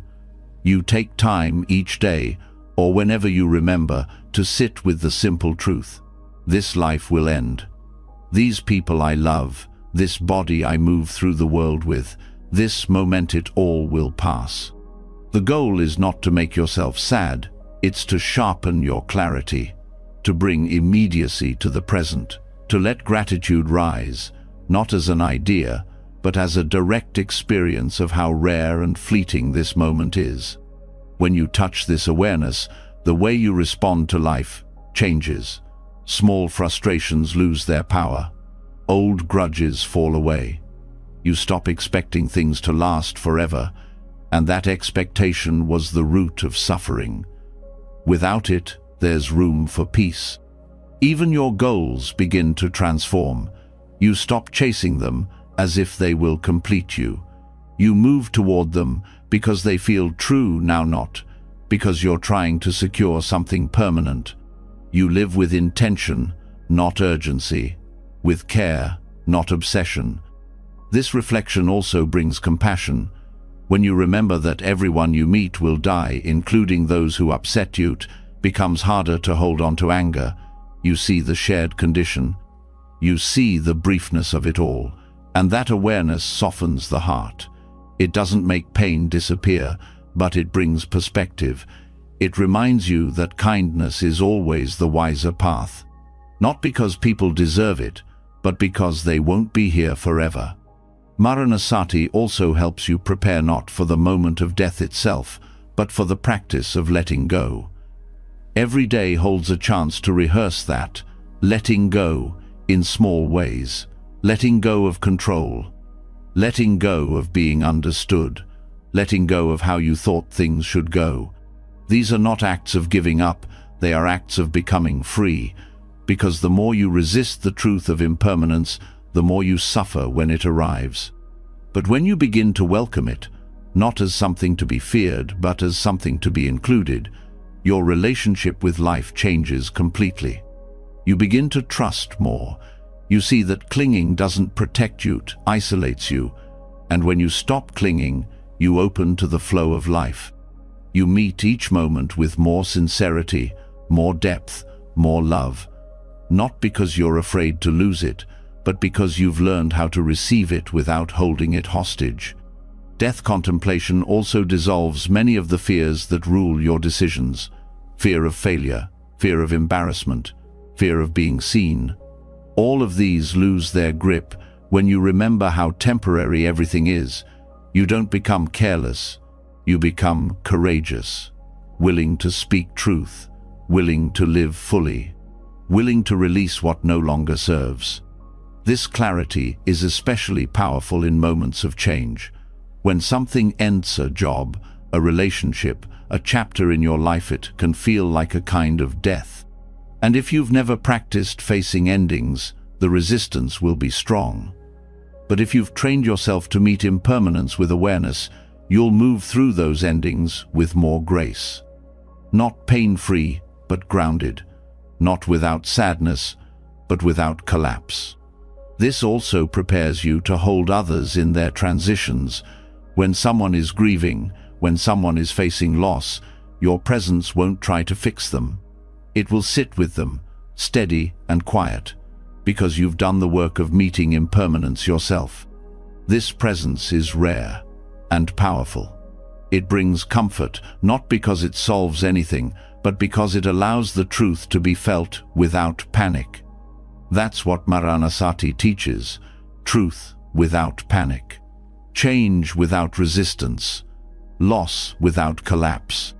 Even joy becomes more available, because when you stop fearing its end, you can finally feel it, fully, without clinging, without turning it into a possession. You don't try to freeze a good moment. You simply meet it, feel it, and let it pass. This way, joy stays alive instead of becoming a memory you chase. You begin to live in a way that honors both the brevity and the brilliance of your life. You speak what needs to be spoken. You offer love without holding back. You forgive more easily, not because the past didn't hurt, but because you see how little time there is to keep carrying it. Every breath becomes more meaningful, not because it's dramatic, but because it's uncertain. You stop taking time for granted, and that awareness makes even the smallest moments sacred. This doesn't turn you into a detached observer. It makes you more alive, because when you stop avoiding death, you start truly living. You show up, you stay present, you love more openly, you rest more deeply, you suffer less, not because nothing hurts, but because you no longer resist the truth that all things change. Maranasati is not about fear, it's about freedom. Freedom from illusion, freedom from urgency, freedom from the endless push to secure something unshakable in a world that's always moving. It's a practice of remembering what matters, not in theory, but in your bones. And from that remembrance, you live differently. Not perfect, not always calm, but real, awake. And in that wakefulness, you find a peace that no amount of control ever gave you. Because the moment you stop pretending that life is permanent, you start to live a life that's fully your own. When you stop resisting impermanence, when you stop avoiding the truth of death, something softens inside. You no longer carry the same urgency. You no longer pretend that everything will last. And with that honesty, your heart becomes more open, life becomes more vivid. But not everyone you meet will reflect this softness back to you. Even as your inner world begins to calm, the outer world still brings conflict. People will still project, provoke, accuse. And in those moments, the mind may tighten again, old defenses may rise. The urge to retaliate or shut down may return quickly. This is where another path begins, a deeper practice that challenges the most instinctive reactions, a practice rooted in bodhicitta, the awakened heart, the wish not just for your own freedom, but for the freedom of all beings, including those who hurt you, especially those who hurt you. Conflict exposes what still feels separate. When someone attacks, the reflex is to see them as the problem, as other. But bodhicitta sees differently. It doesn't deny the pain, but it holds the pain in a larger frame. It recognizes that behind every harmful act is suffering, behind every sharp word is fear. Behind every wall of anger is a heart that doesn't know how to stay open. This doesn't mean excusing harm or abandoning boundaries. It means responding without closing. Bodhicitta allows you to meet conflict without becoming hardened by it. It reminds you that the one who lashes out is not your enemy. They are a reflection of the same struggle you carry in quieter forms. You begin to see how often confrontation is simply two wounds speaking to each other. Neither side sees clearly. Each one is defending a story, a fear, a need, and in that clash, there's a chance to either deepen division or soften it, to either protect the self-image or dissolve it just enough to listen. This doesn't require perfection, it requires sincerity. In the moment of conflict, the mind wants to build a case, to argue, to protect. But the heart can do something else. It can stay curious. It can wonder what pain is moving behind those words. It can remember that suffering wears many masks: control, pride, silence, aggression. Bodhicitta trains you to look beyond the behavior and into the human. You don't have to agree with them. You don't have to feel warm. But you remain willing to see their dignity, even when it's buried. This willingness is not weakness. It is the courage to remain undefended in the face of harm, not to be passive, but to be present, to feel everything without numbing, to speak truth without hate, to stand your ground without making the other person an enemy. Sometimes this means saying nothing, not as silence that hides, but as silence that listens. Other times it means speaking directly but from a place of clarity, not blame. You speak not to win, but to connect, not to dominate, but to understand. The most difficult part of this practice is when someone's pain triggers your own. Their rejection touches your fear. Their attack finds your wound. In those moments, the temptation to strike back is strong. But if you can pause, if you can breathe even once before responding, you begin to break the chain. You stop the momentum. You plant a seed of different energy. Bodhicitta also means understanding that liberation is not personal. You don't just want to be free from your suffering. You want to see a world where no one needs to act from theirs. This intention shifts how you move. You stop keeping score. You stop needing to be right. You start choosing actions that reduce suffering, even if they don't boost your pride. This is especially powerful when facing someone who refuses to change, someone who repeats harm, who refuses accountability. You may need to step away. You may need strong boundaries. But even then, bodhicitta remains. You still wish them peace. You still hold them as part of the same human story. You walk away, not with resentment, but with respect for your own path and theirs. This kind of compassion is not emotional softness. It is strength. The strength to remain open when it would be easier to shut down. The strength to keep seeing the whole picture when pain wants to narrow your vision. It's important to understand that bodhicitta is not a feeling, it's an intention. You don't have to feel love in the moment. You don't have to feel anything at all. What matters is the willingness to return, to keep planting the seed of compassion even when the soil is rocky, to keep choosing understanding even when anger feels justified. And this seed changes you. It reshapes your nervous system. The more you practice, the less quickly you escalate. The more able you are to stay with discomfort. The less attached you are to defending your identity. You don't lose your voice. You find a deeper one. One that doesn't shake with fear or rise from pride. This voice can say hard truths with clarity. It can speak boundaries with grace. It can even say goodbye when necessary without turning the other into a villain. Because bodhicitta doesn't mean staying in harm's way. It means not carrying hate when you leave.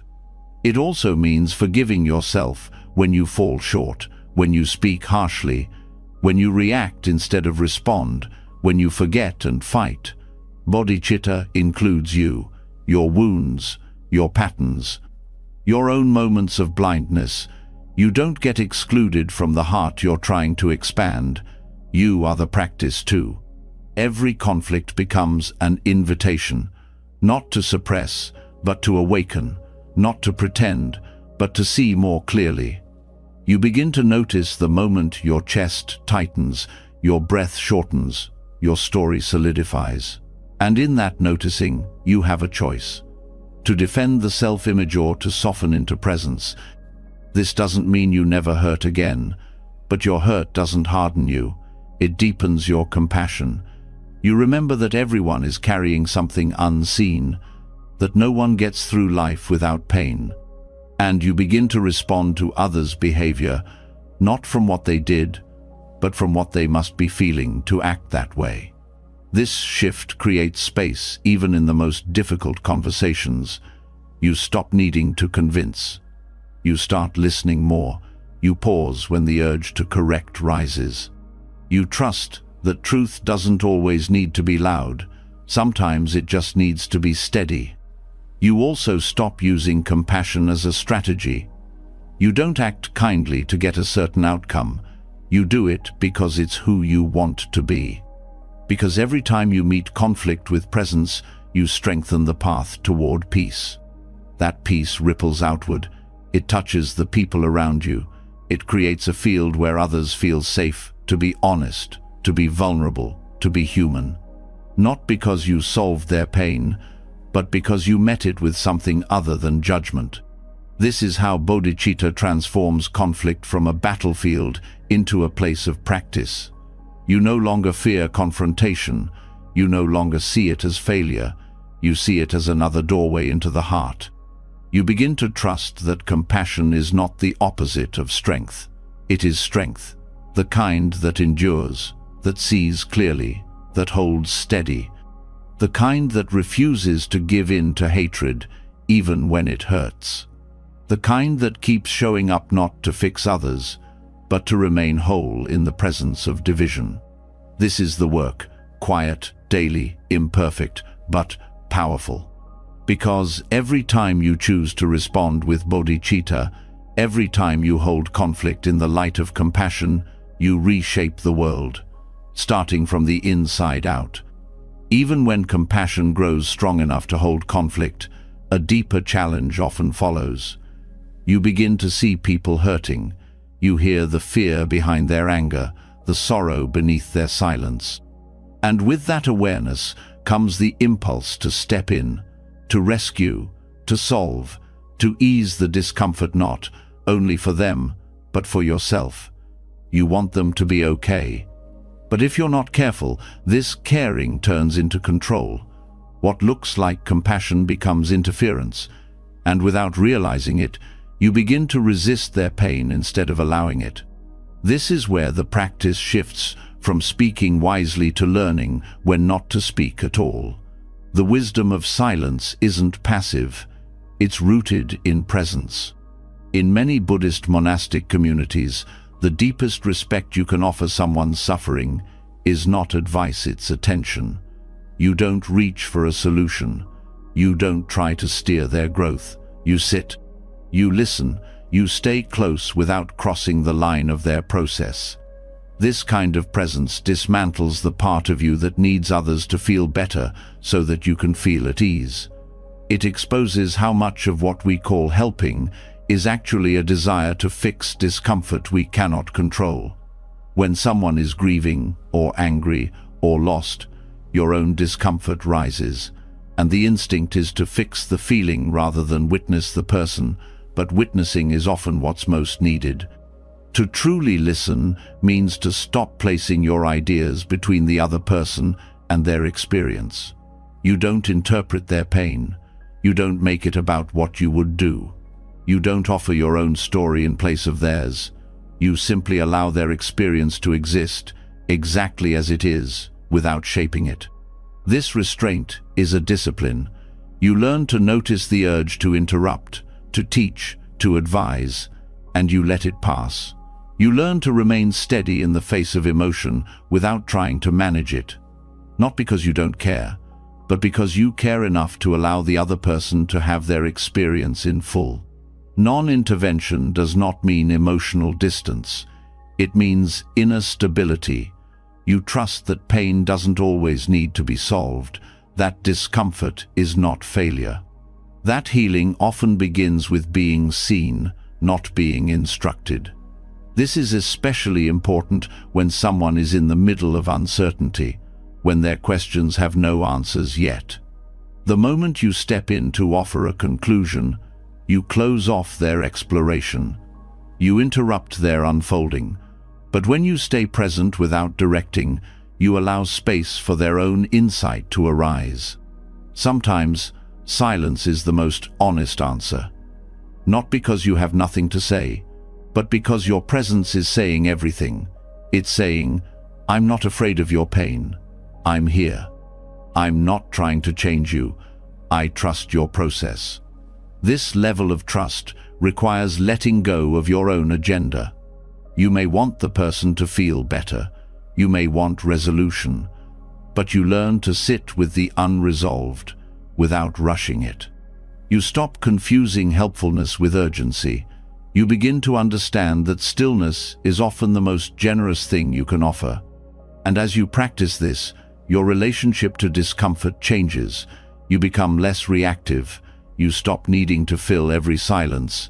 You stop needing to offer something wise or comforting just to feel useful. You realize that usefulness is not the same as presence. You begin to let go of the self that needs to be the healer. This isn't detachment, it's respect. Respect for the complexity of another's path. Respect for the intelligence of their heart.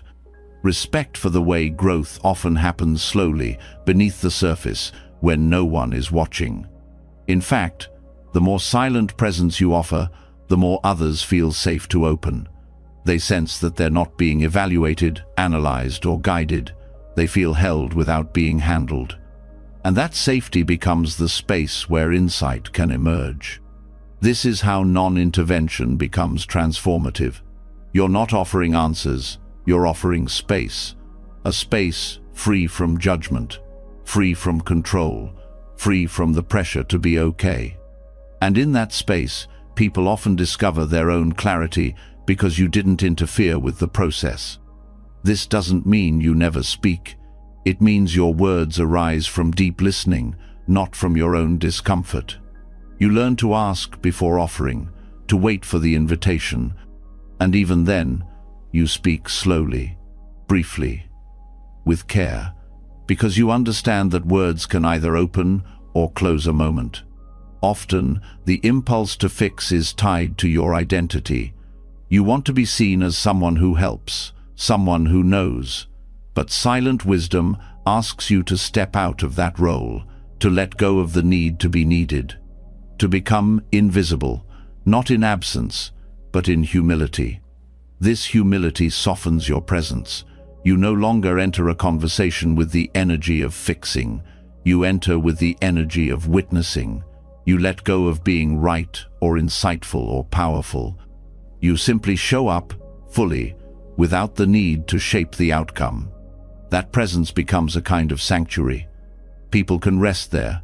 They can be raw and confused and emotional without being steered.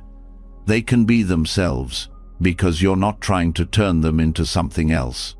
This is especially important when someone is carrying deep grief or trauma.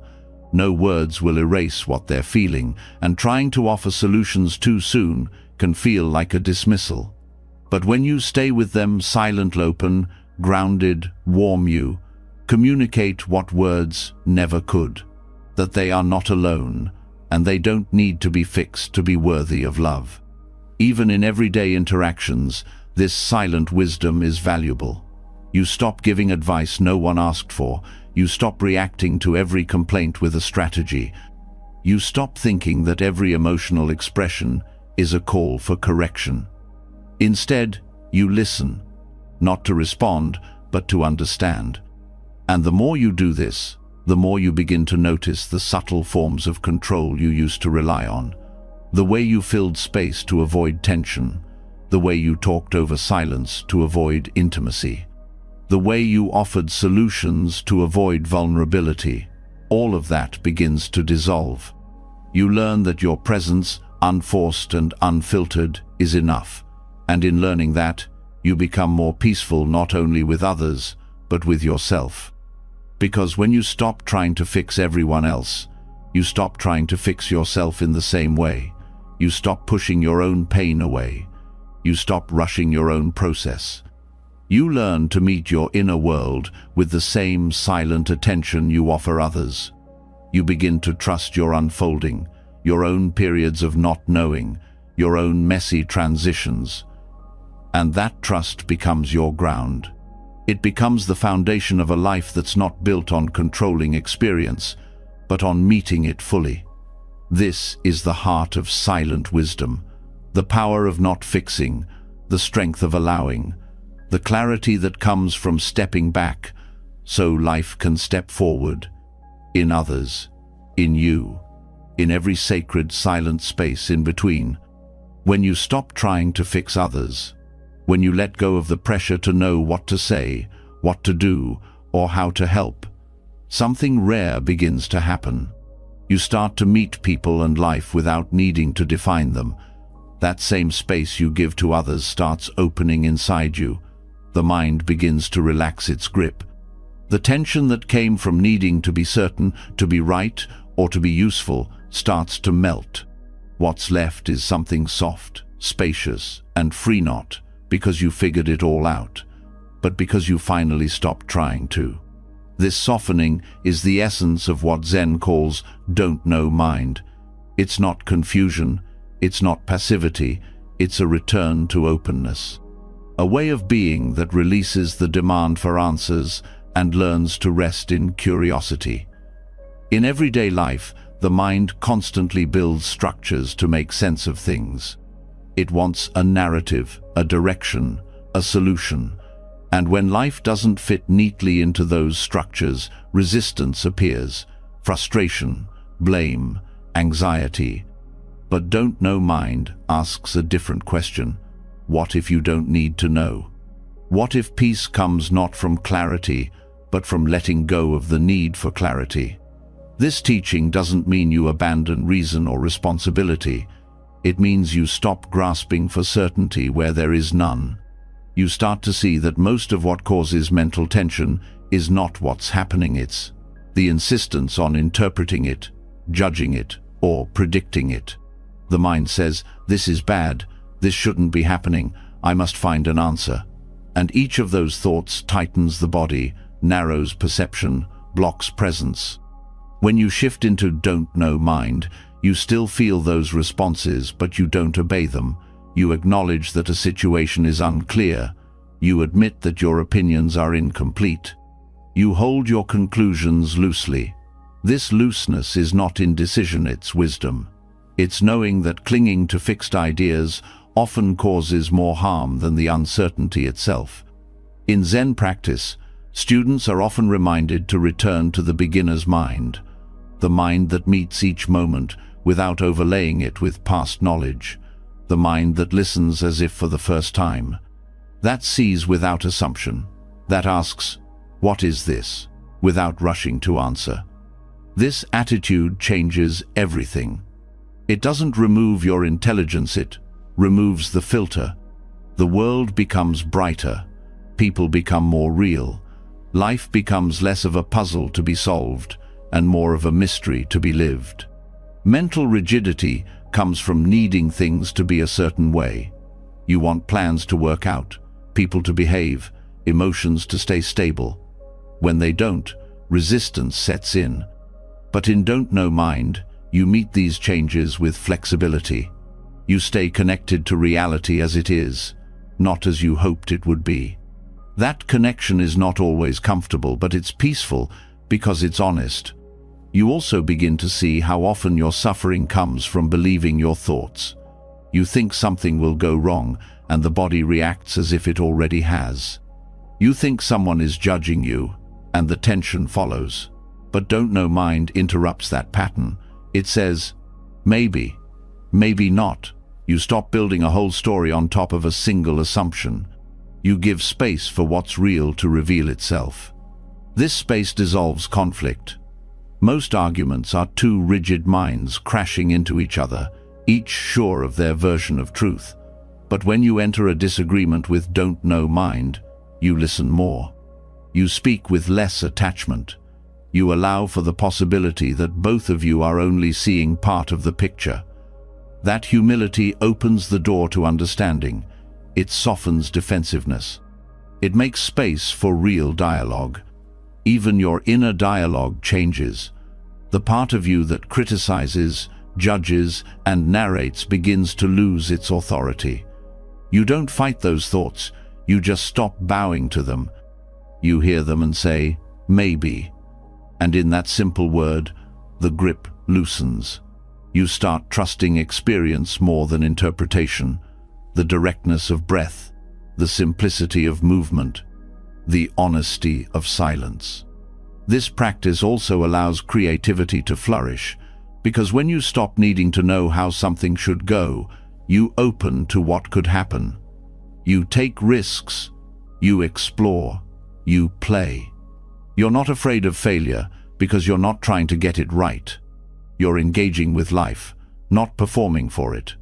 Don't Know Mind also transforms how you hold the future. The mind loves to predict, plan, and prepare. And while some planning is useful, much of it is driven by fear. The fear that without control you'll fall apart. But what if the opposite is true?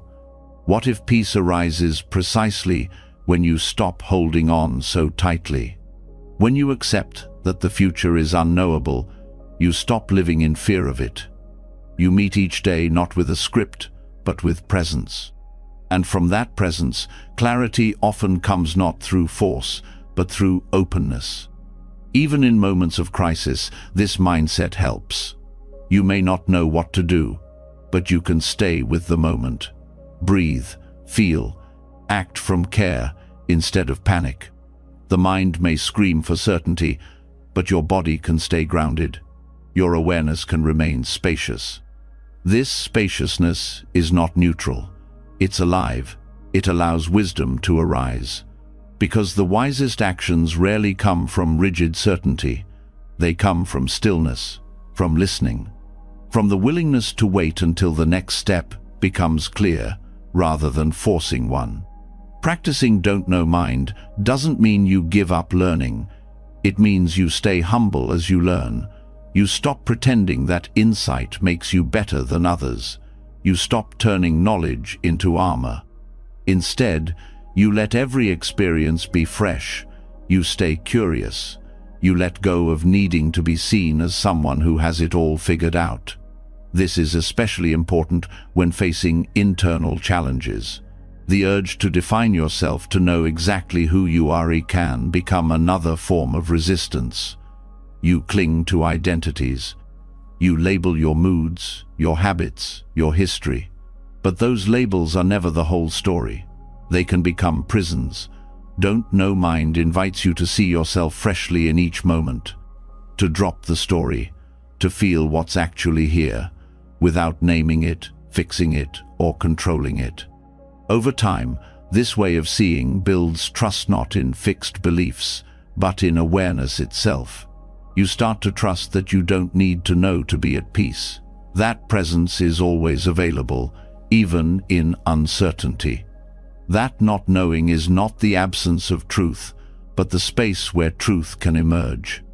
This is a powerful antidote to fear, Because fear often disguises itself as the need to know. You think if you can figure it out, you'll feel safe. But the deeper safety comes from letting go, from staying open, from not needing the moment to resolve before you can rest in it. You may notice that when you're deeply present, the question of knowing fades. You're not analyzing, you're experiencing. You're not trying to name the moment you're in it. And in that immediacy, peace arises naturally, not because everything makes sense, but because you've stopped demanding that it should. This doesn't mean you never take action. It means your action is grounded in reality, not in imagined conclusions. You do what's needed without needing to know what happens next. You respond to life as it unfolds, without resisting the parts that don't fit your plan. Eventually, you begin to see that don't know mind is not something you switch on and off. It becomes a way of being, a constant returning to openness, a reminder that peace lives not in certainty, but in presence, not in control, but in connection. And in that connection, you find something even deeper than peace. You find freedom, the freedom to meet life without armor, the freedom to feel without fear, the freedom to live without always knowing what comes next and not needing to. Letting go of the need to know brings you closer to life as it is, not as you expect it to be. You stop grasping for control. You begin to rest in the openness that allows growth without resistance. But even in that openness, life brings challenges. Even when the mind is still, the world keeps moving. You lose something. Someone misunderstands you. The plan falls apart. A part of you begins to tighten again. This is where the path asks more of you, not more effort, but more depth. Because the question now is not whether discomfort will arise, but what you will do with it. This is where the teaching of Dharma gates begins. In Buddhist practice, a Dharma gate is not a place. It is a moment, a challenge, a difficulty, a friction point that becomes a doorway, not to escape, but to enter, not to run from, but to meet. Every obstacle, every fear, every failure, every loss has the potential to become a path, not because suffering is holy, but because it reveals what you usually avoid. And in what you avoid lies the root of transformation. This is not easy. It asks for honesty. You stop pretending that growth will feel good all the time. You begin to accept that the things which disturb you are not distractions from your path, they are your path. The irritation, the jealousy, the sadness, the fear, each one contains a message. Each one invites you to look more closely, to soften more deeply, to let go more fully. The habit is to resist, to see difficulty as a mistake, a problem to fix, or a sign that you're off course. But obstacles are not detours, they are invitations. And when you turn toward them, instead of away, they change, not necessarily in form, but in function. They stop being blocks and start becoming teachers.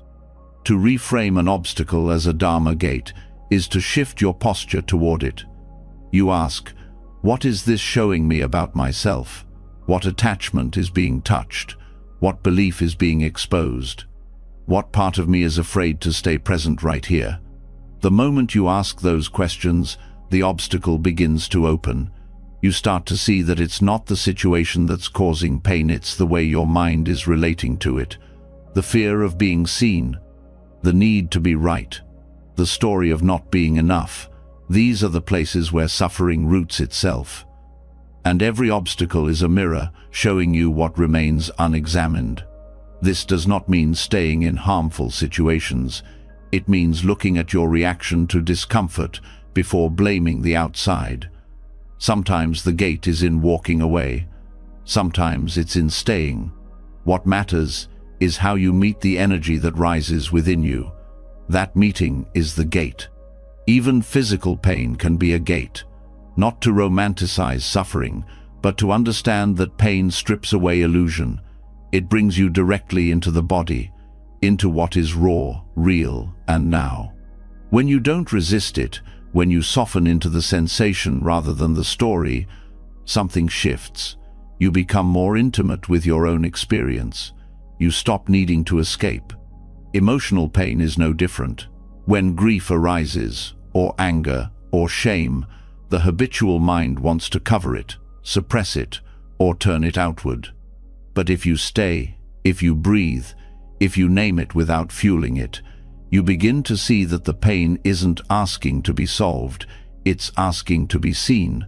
That seeing is the gateway. This also changes how you relate to failure. Instead of turning away in shame, you start to turn toward it with interest. What expectation was I holding? What identity was I trying to protect? What story of success was I serving? You begin to learn not from outcomes, but from your inner patterns. The obstacle becomes instruction. You also begin to notice that some gates repeat. You face the same pattern again and again, in different forms. It's not life punishing you, it's life offering you another chance to wake up, to meet the moment with more presence, to choose differently, not because you should, but because you can. Over time, you stop asking, "Why is this happening to me?"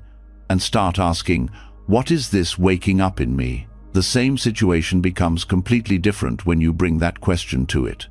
Resistance fades. Curiosity rises. And that curiosity opens the gate. You begin to see that there is nothing inherently negative about difficulty.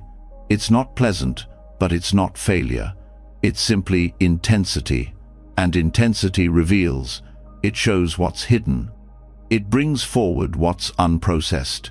It asks you to sit in the fire, not to be burned, but to be refined. In this way, your whole life becomes your practice.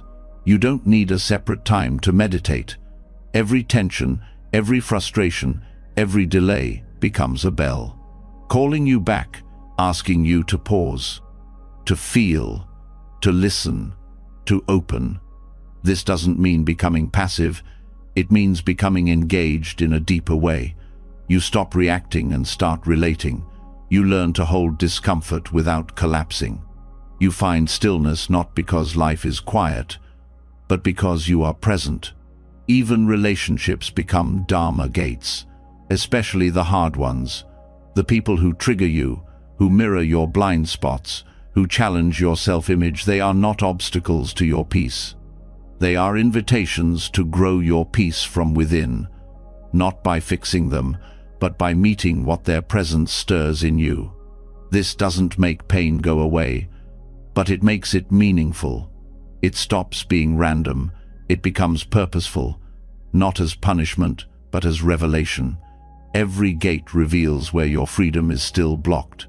And every time you step through, you reclaim that freedom. Reframing difficulty this way doesn't take the struggle away, but it transforms it. It gives you agency, not over the world, but over your inner posture. You can't always choose what happens, but you can choose how you hold it, whether you see it as something to survive or something to learn from. And when you see it as learning, you stop being afraid of challenge. You start to trust your capacity to meet life. Not because you're perfect, but because you're willing to stay open, willing to be uncomfortable, willing to grow. This willingness becomes your strength, not force, not control, but openness. You become someone who can move through life without needing it to be easy, because you know that even in hardship, something sacred is possible, a deepening, a clarity, a return to what matters. Eventually, you stop separating the sacred from the ordinary, the lesson from the moment. You stop waiting for a quiet, controlled environment to practice. You realize that the gate is here, now, in this very experience, whatever it is. And once you begin living this way, every day becomes a field of practice. Every emotion becomes a teaching. Every challenge becomes a step, not toward perfection, but toward presence. And in that presence, you find a path that was always open, just waiting for you to stop pushing and step through. Once you begin seeing obstacles as Dharma gates, you no longer view pain as a detour. You see it as an entry point. You meet discomfort with presence. You let experience shape growth instead of resisting it. But even as this awareness deepens, there is a subtler layer at work, one that weaves itself into the background of every day. It doesn't arrive with drama. It doesn't always come with strong emotion. It appears in the ordinary, in the unnoticed, in the choices you don't question. And it is here that the most persistent suffering hides. This is where samsara lives not only in moments of crisis, but in the mundane. Samsara is not just a distant concept of rebirth across lifetimes. It is also the daily cycle of craving, avoidance, and confusion that loops endlessly unless it is seen. It's the pattern of reaching for what promises comfort, rejecting what feels unpleasant, and losing yourself in distraction. It's subtle, it repeats, and until you see it, it runs your life without your permission. You wake up and reach for your phone not out of intention, but out of habit. You scroll not because you're present, but because you're avoiding stillness. You say yes to something you don't want, because you're afraid of disapproval. You chase productivity, not because it fulfills you, but because you believe rest makes you unworthy. These actions seem small, but they are the loops of samsara repeating themselves again and again. Samsara is not always loud suffering. Often, it's the dull unease underneath everything. The way you can't quite relax, even when nothing is wrong. The pressure to become, to prove, to possess. The constant sense that something is missing, and the belief that the next experience will fill the gap. When you look closely, these patterns stem from three roots: attachment, aversion, and ignorance. Attachment is the grasping the belief that happiness lies in securing something external. Aversion is the resistance, the belief that peace comes only by avoiding discomfort. Ignorance is the confusion, the belief that your reactive thoughts are reality. These roots aren't abstract. They show up in the smallest moments. You check your email compulsively, driven by the hope of good news or the fear of bad news. You argue not to understand, but to protect your pride. You say nothing when you mean yes or no, because you don't want to disturb harmony. You delay rest, delay honesty, delay being fully here, because a part of you still believes something else will complete you. This is samsara in its everyday form, a cycle of becoming, striving, fleeing, not because you choose it, but because it operates underneath your awareness. But awareness is the one thing that breaks the cycle. The moment you notice the pattern, the moment you bring presence to the urge instead of obeying it, the loop begins to dissolve. Awareness doesn't stop the urge from arising, but it interrupts your identification with it. You see the craving without needing to feed it. You feel the discomfort without needing to push it away. You witness the fog of confusion without needing to grasp a quick answer. That witnessing is not passive, it is the seed of liberation. This practice begins by turning attention toward the ordinary, not the dramatic, but the familiar. How do you move through your morning? What's your relationship with routine? What happens when someone doesn't respond to your message? Where does your mind go when you're alone, when you're praised, when you're ignored? These are the places where samsara hides. These are the loops that continue because no one is looking. And when you begin to look gently, without judgment, you see that most of these actions are not inherently wrong. They're just unconscious. They are ways the mind tries to manage discomfort without resolving it. They are movements that create more motion but no rest. This is where mindfulness becomes more than a technique. It becomes a way of seeing, noticing your speech, your choices, your reactions, noticing the tone of voice you use when you want something, noticing the tension in your body when someone says no, noticing the way you distract yourself with activity when silence feels heavy. Each moment of noticing is a break in the cycle, a breath that is no longer controlled by craving or fear, a pause that allows space, and in that space you remember you don't have to follow every impulse. You don't have to complete every loop. You don't have to obey every mental command. Slowly, presence becomes stronger than pattern. You stop reaching for things that used to comfort you, not because they're bad, but because they no longer fool you. You stop needing to fix discomfort right away because you learn to sit with it.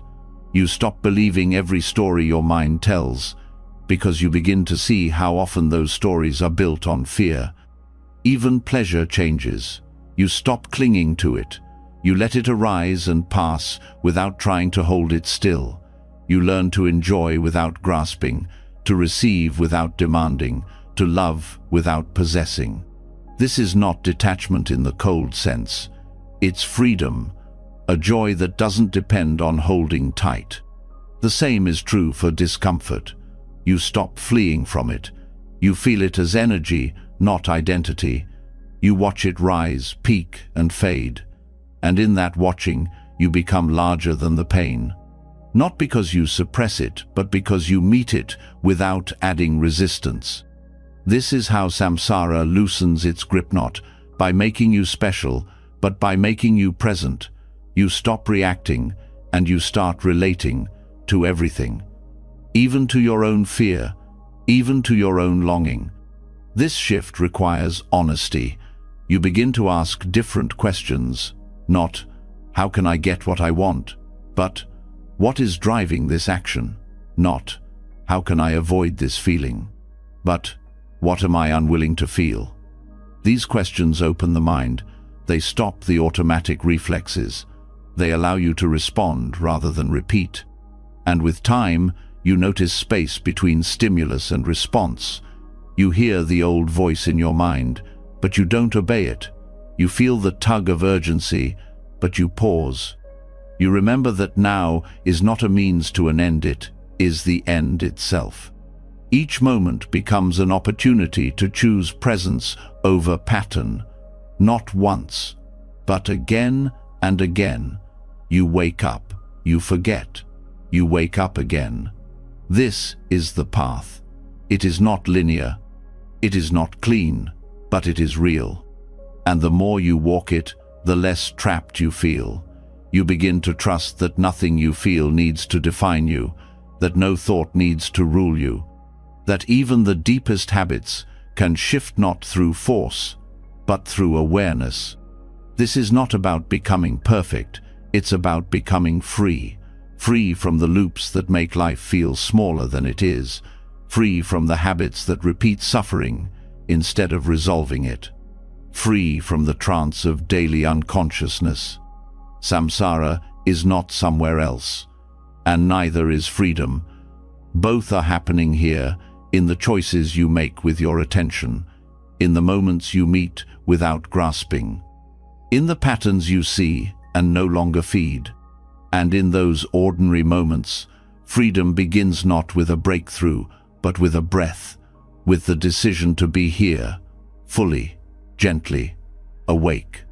As you begin to recognize samsara in daily habits and loosen the grip of attachment, aversion, and unconscious repetition, you create space to choose presence over reaction.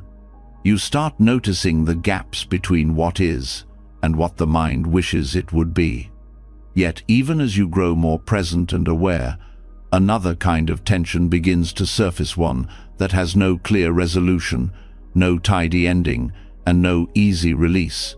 It's the discomfort of not knowing, the feeling of unfinished stories, conversations that didn't end well, decisions without closure, emotions that don't settle into something defined. This is where the path turns towards something even quieter, more difficult to hold, and even more liberating. It's here that the practice of allowing the unresolved begins. In Buddhist thought, peace does not always come from answers.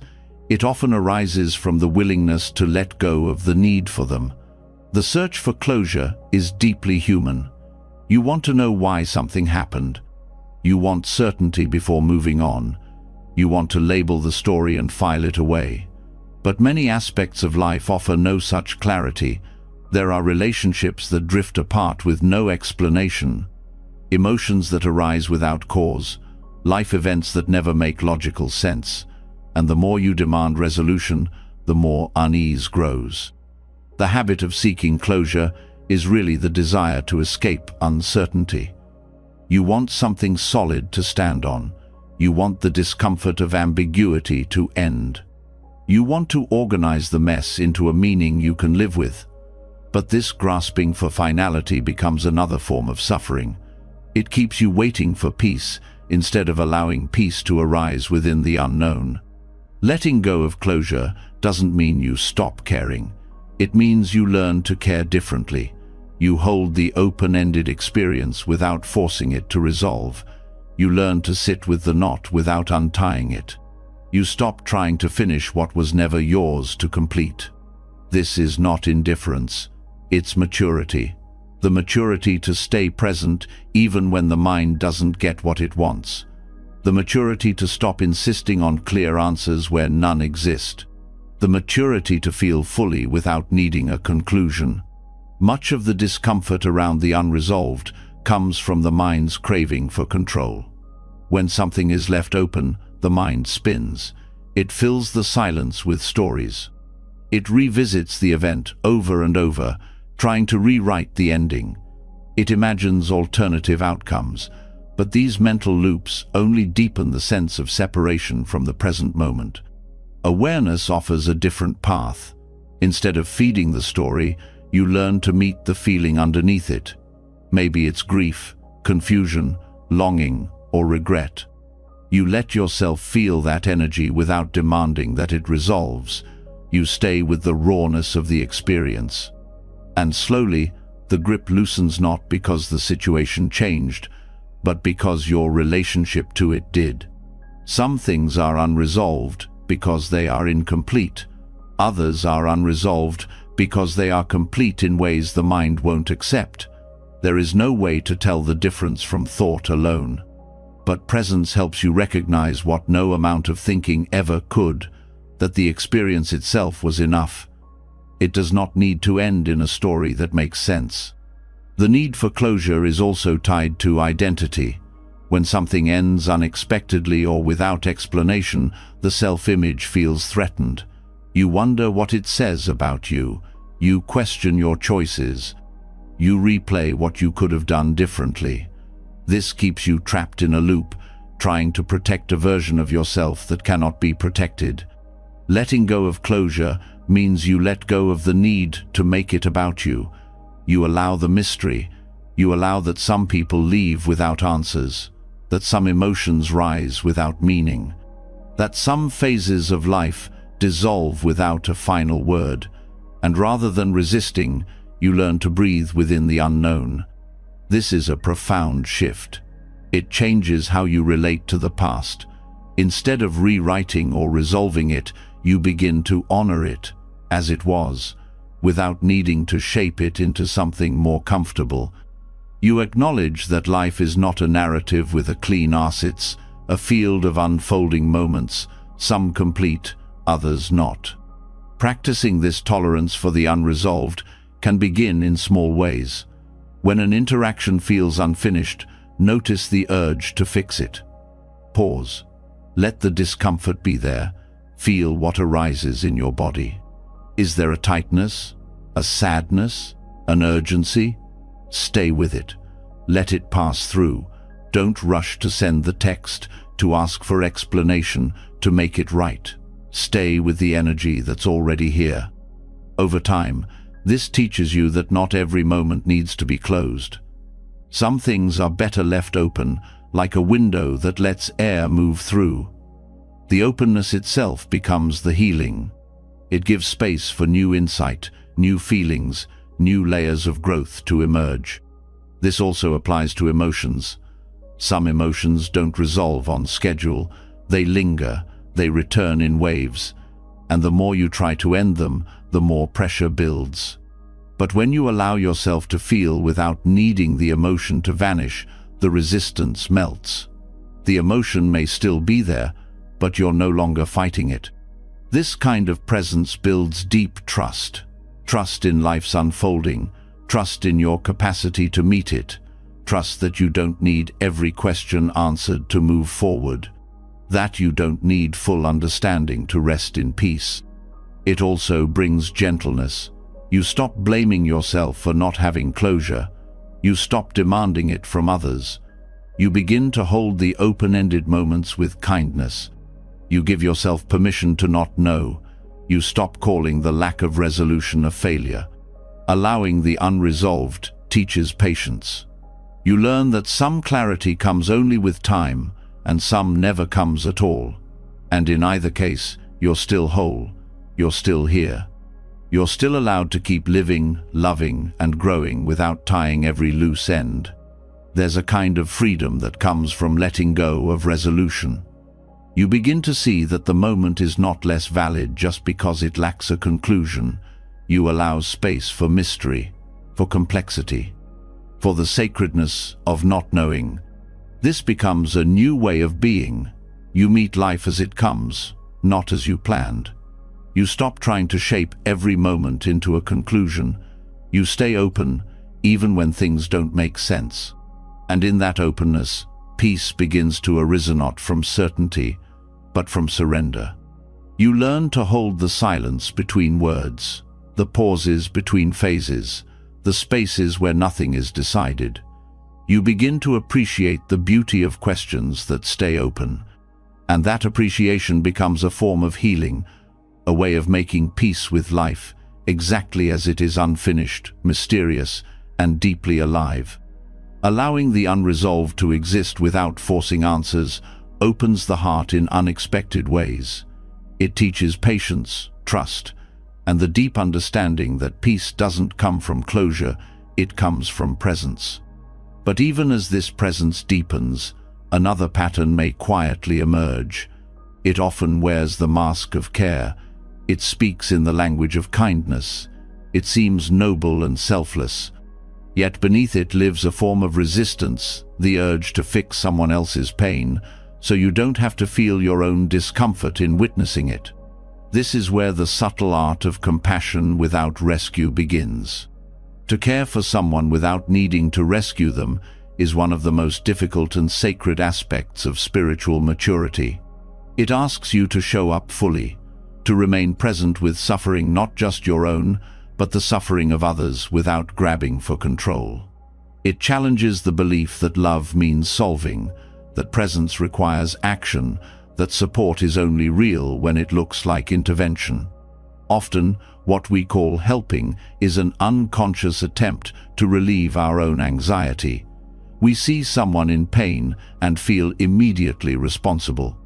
We step in with advice, solutions, or emotional labor, not only because we care, but because we are uncomfortable with what we're witnessing. We want to move the pain, redirect it, tidy it. But in doing so, we may unknowingly bypass the very experience that needs to be held. To hold suffering without controlling it is to trust the other person's path. It means believing that their pain, however intense, does not require your fixing to become meaningful. It means recognizing the dignity in struggle and not assuming that your role is to remove it. It is trusting the deeper wisdom within them, even when they cannot yet feel it themselves. This kind of compassion is not distant, it is deeply engaged. But it's engagement without intrusion. It is presence that stays rooted even when there's nothing to offer but quiet understanding. It's the choice to stay, to feel, to witness, without making it about your ability to help. You begin to notice when your impulse to help is coming from fear. Fear of watching someone hurt, fear of saying the wrong thing, fear of being seen as uncaring if you don't step in.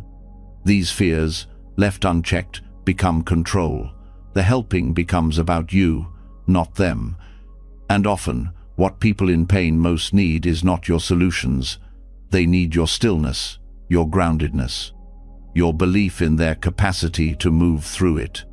In Buddhist teachings, true compassion is inseparable from wisdom.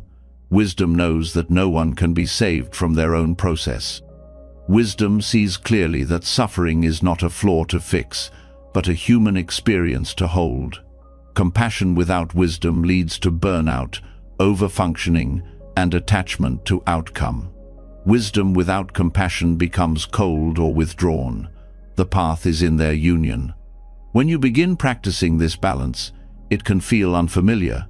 You may feel helpless or even guilty, but the guilt is often a conditioned response to not performing the role of fixer.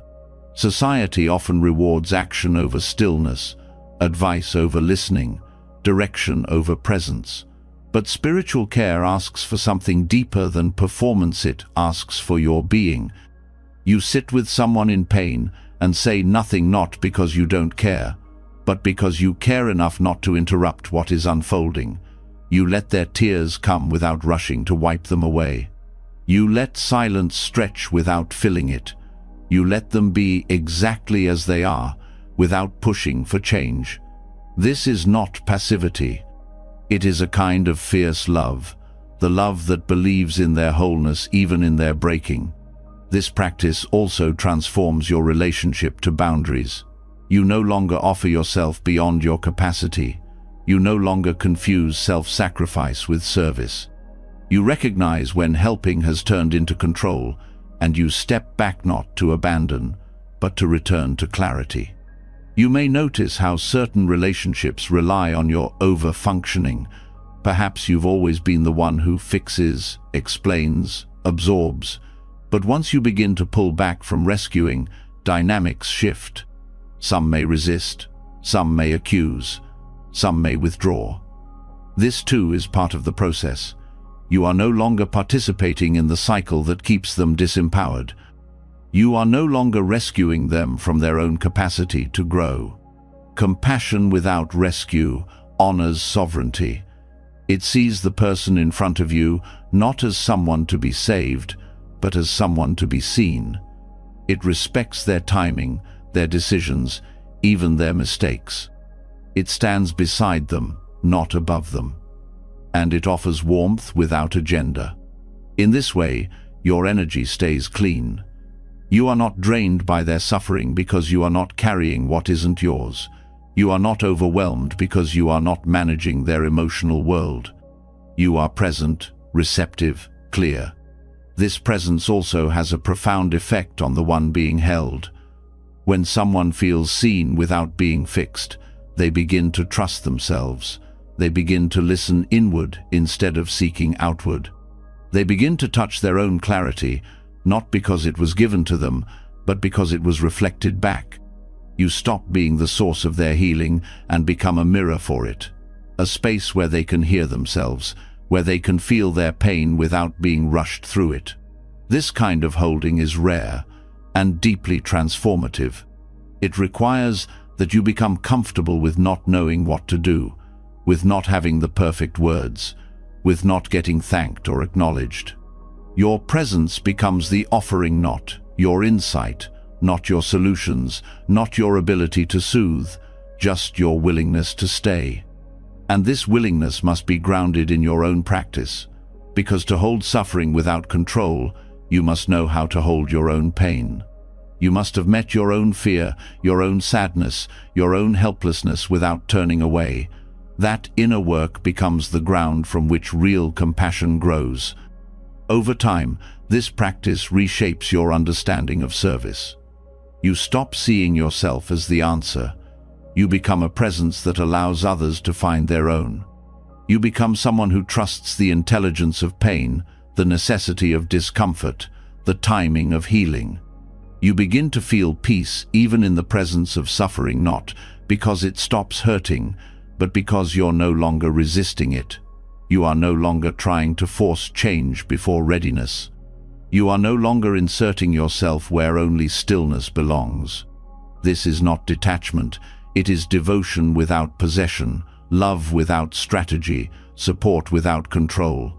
It is what remains when you have nothing left to offer but yourself, and you offer that presence fully. And in that offering, something beautiful happens.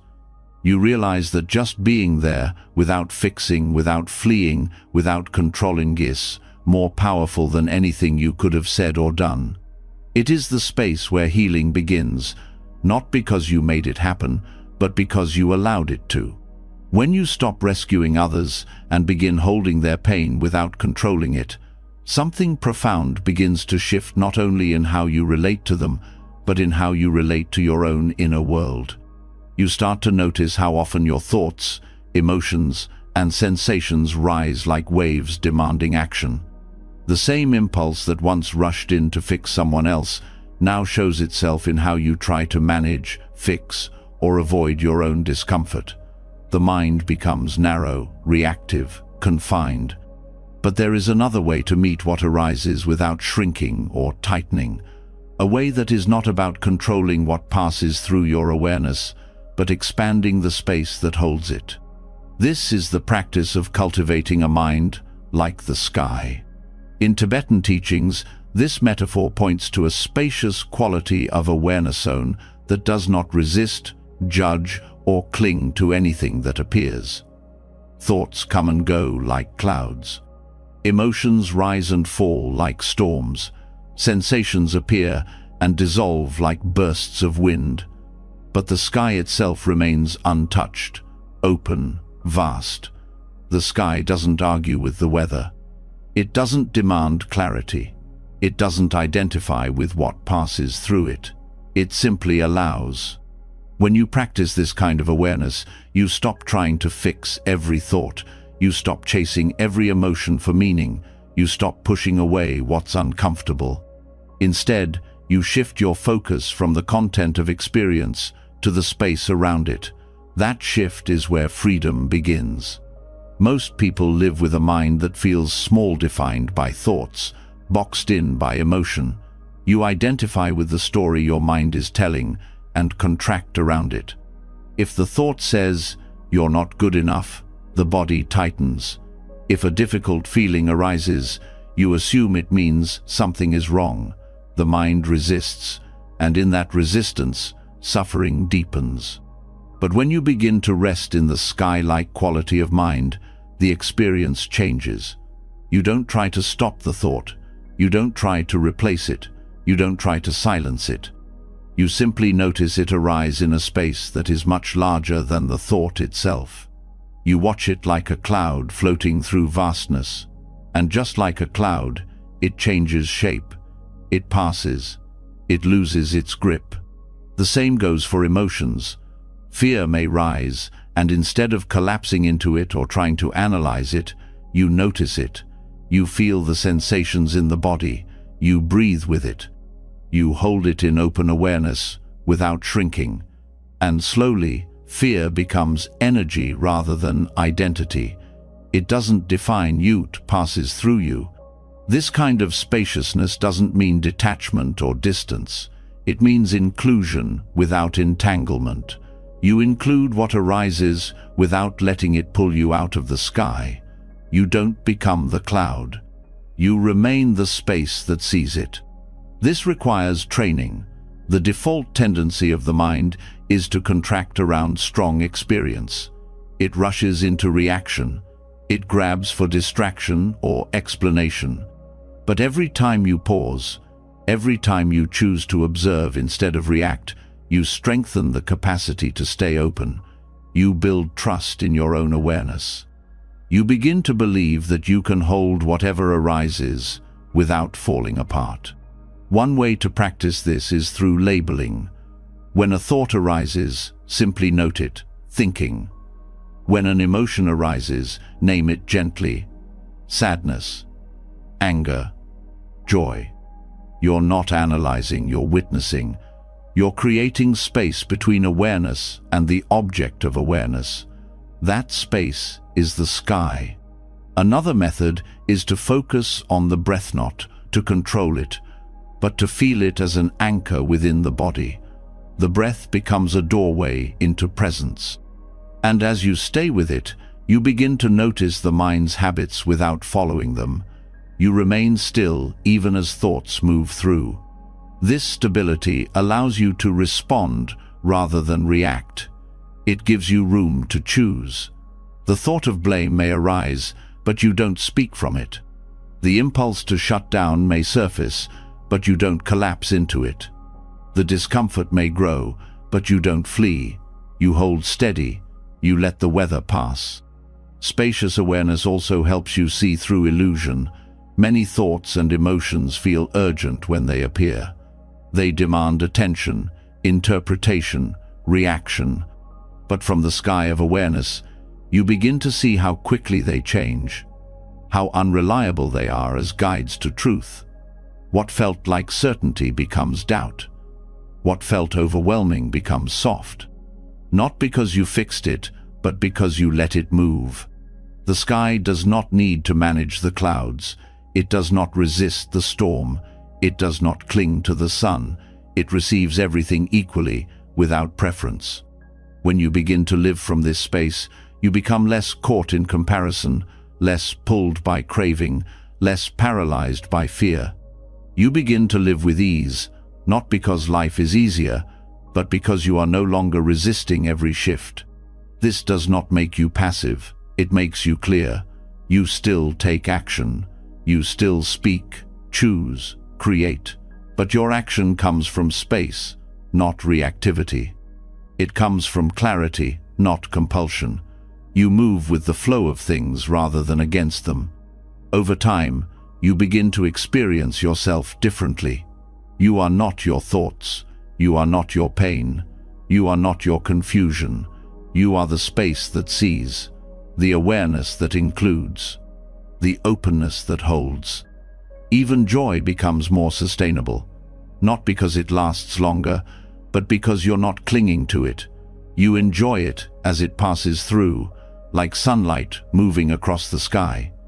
You know it will change, and that knowing lets you savor it more deeply. Spaciousness also reveals what lies beneath thought.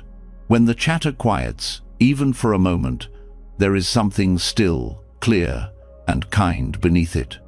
Not a voice, not a concept, but a felt sense of being. That sense is not touched by storms. It doesn't need protection. It doesn't need validation. It simply is. This is the heart of sky-like mind, not a technique, but a way of being, a willingness to stop contracting, a willingness to rest in what is, a recognition that resistance is optional and that peace does not require control, it requires openness. The more you return to this awareness, the less you fear experience. You stop bracing against discomfort. You stop grasping at certainty. You stop narrowing your life into only what feels manageable. You let it all come, and in that letting, you become more free. Freedom doesn't come from perfecting the mind. It comes from realizing that you are not the mind's contents. You are the space that allows them, the sky that welcomes clouds and still remains vast, still remains open, still remains untouched.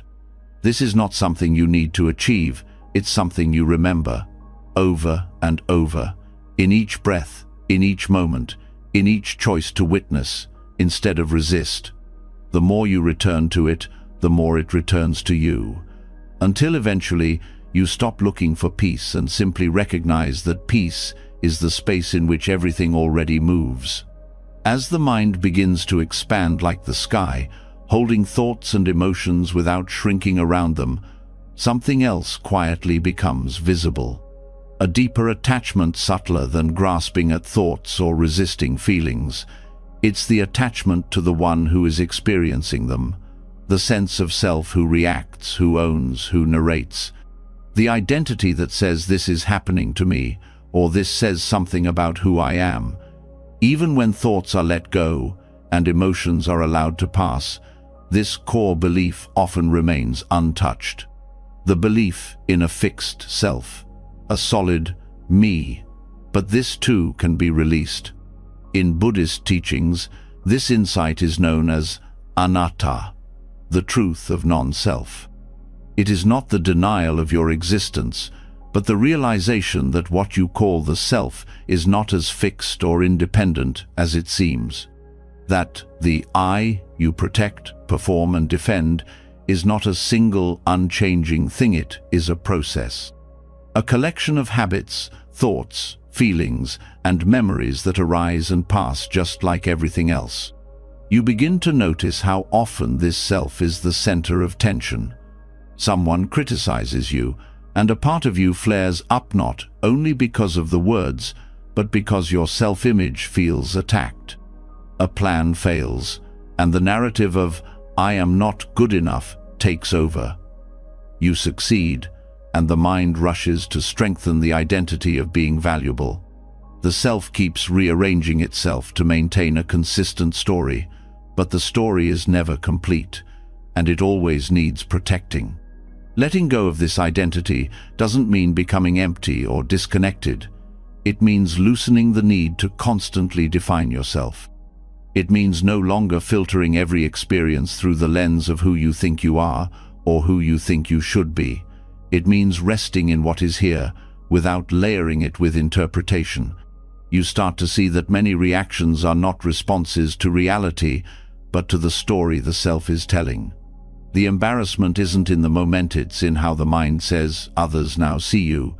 The fear isn't in the situation, it's in the imagined threat to your identity.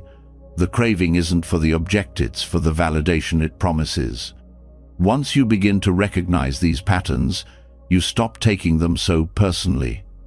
You see that your thoughts about yourself are just more thoughts, that your roles are temporary, that your preferences, habits, opinions, and even memories shift over time. There is no single thing you can point to and say, "This is me." What you are is unfolding, fluid, dependent on countless conditions. This realization can be unsettling at first. The self gives a feeling of stability, of knowing where you end and the world begins, but it also creates pressure. You always have to defend it, explain it, hold it together. Letting go is not a loss, it's a release. The relief of not needing to perform. With practice, this loosening creates a kind of spaciousness. You stop needing to win arguments to preserve your identity. You stop needing to be seen in a certain way. You stop reacting to feedback as if it were a personal threat. You start living more lightly, not because you don't care, but because you no longer live inside a story that constantly needs confirmation. This doesn't mean you lose your individuality. It means you no longer mistake the story for the whole truth. You may still feel, choose, speak, create, but with less tension, less defense, more fluidity. You become like water, responsive, not reactive, present, not defined.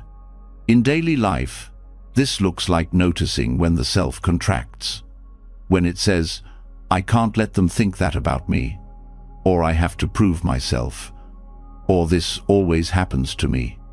Each of these thoughts is a chance to pause, to recognize that they're based on identity, not reality. And in that pause, there is space.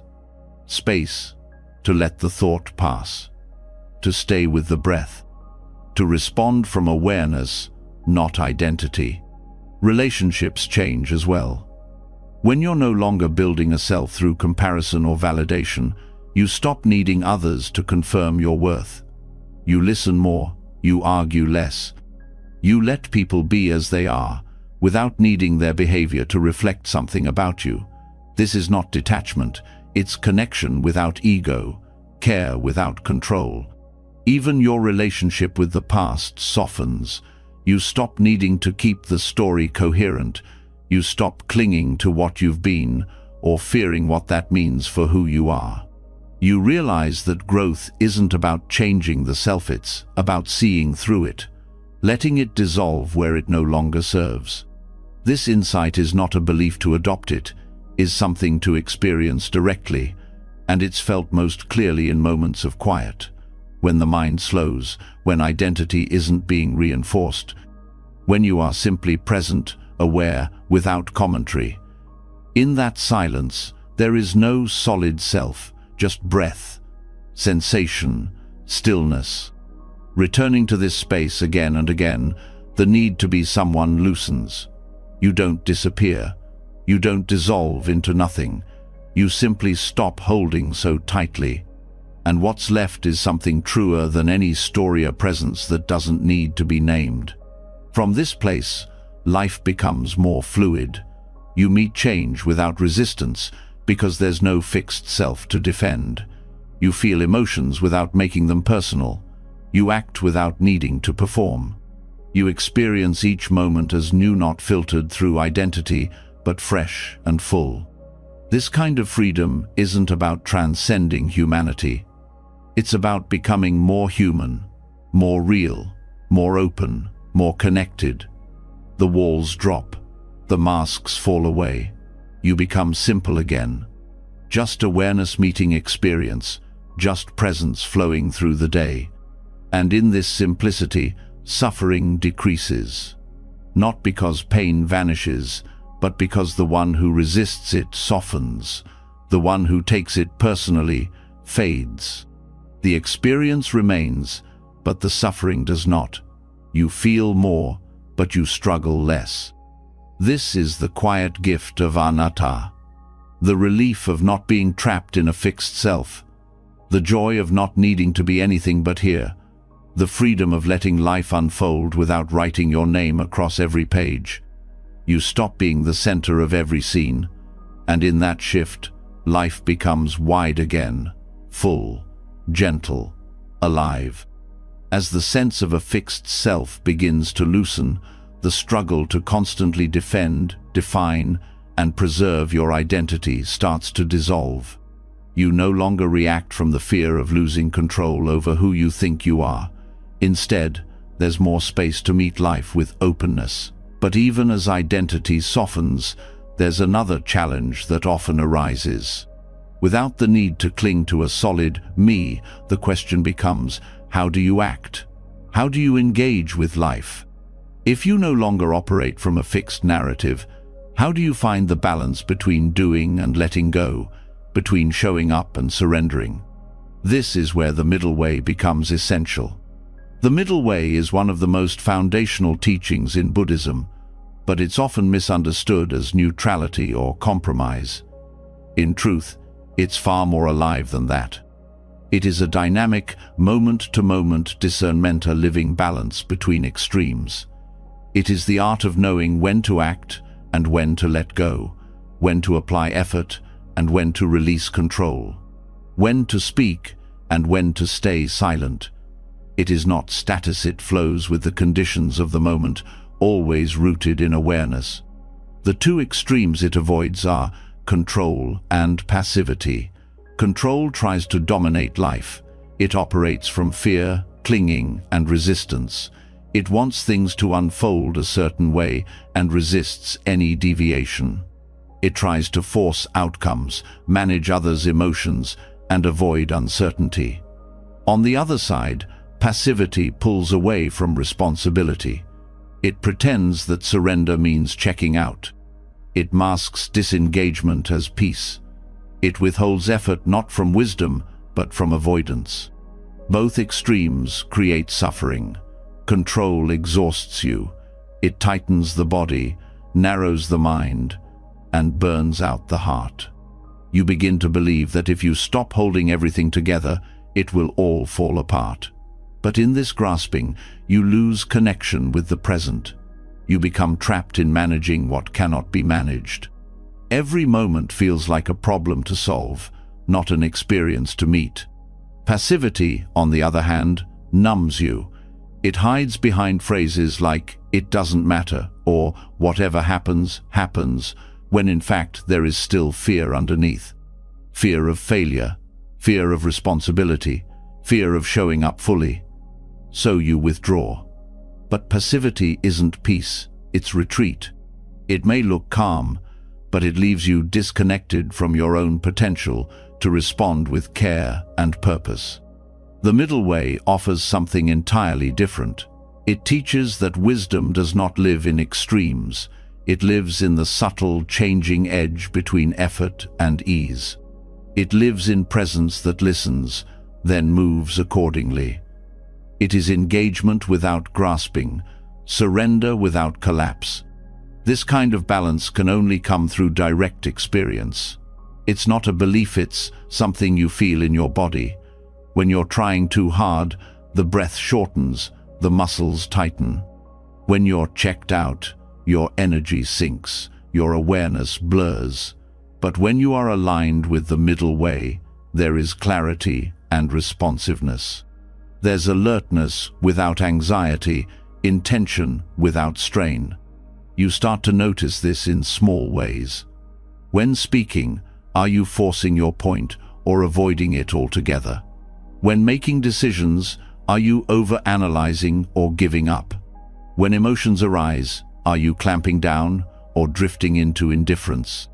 These are the places to return to the middle, not by trying to hit a perfect balance, but by softening into presence and letting the next step emerge from there.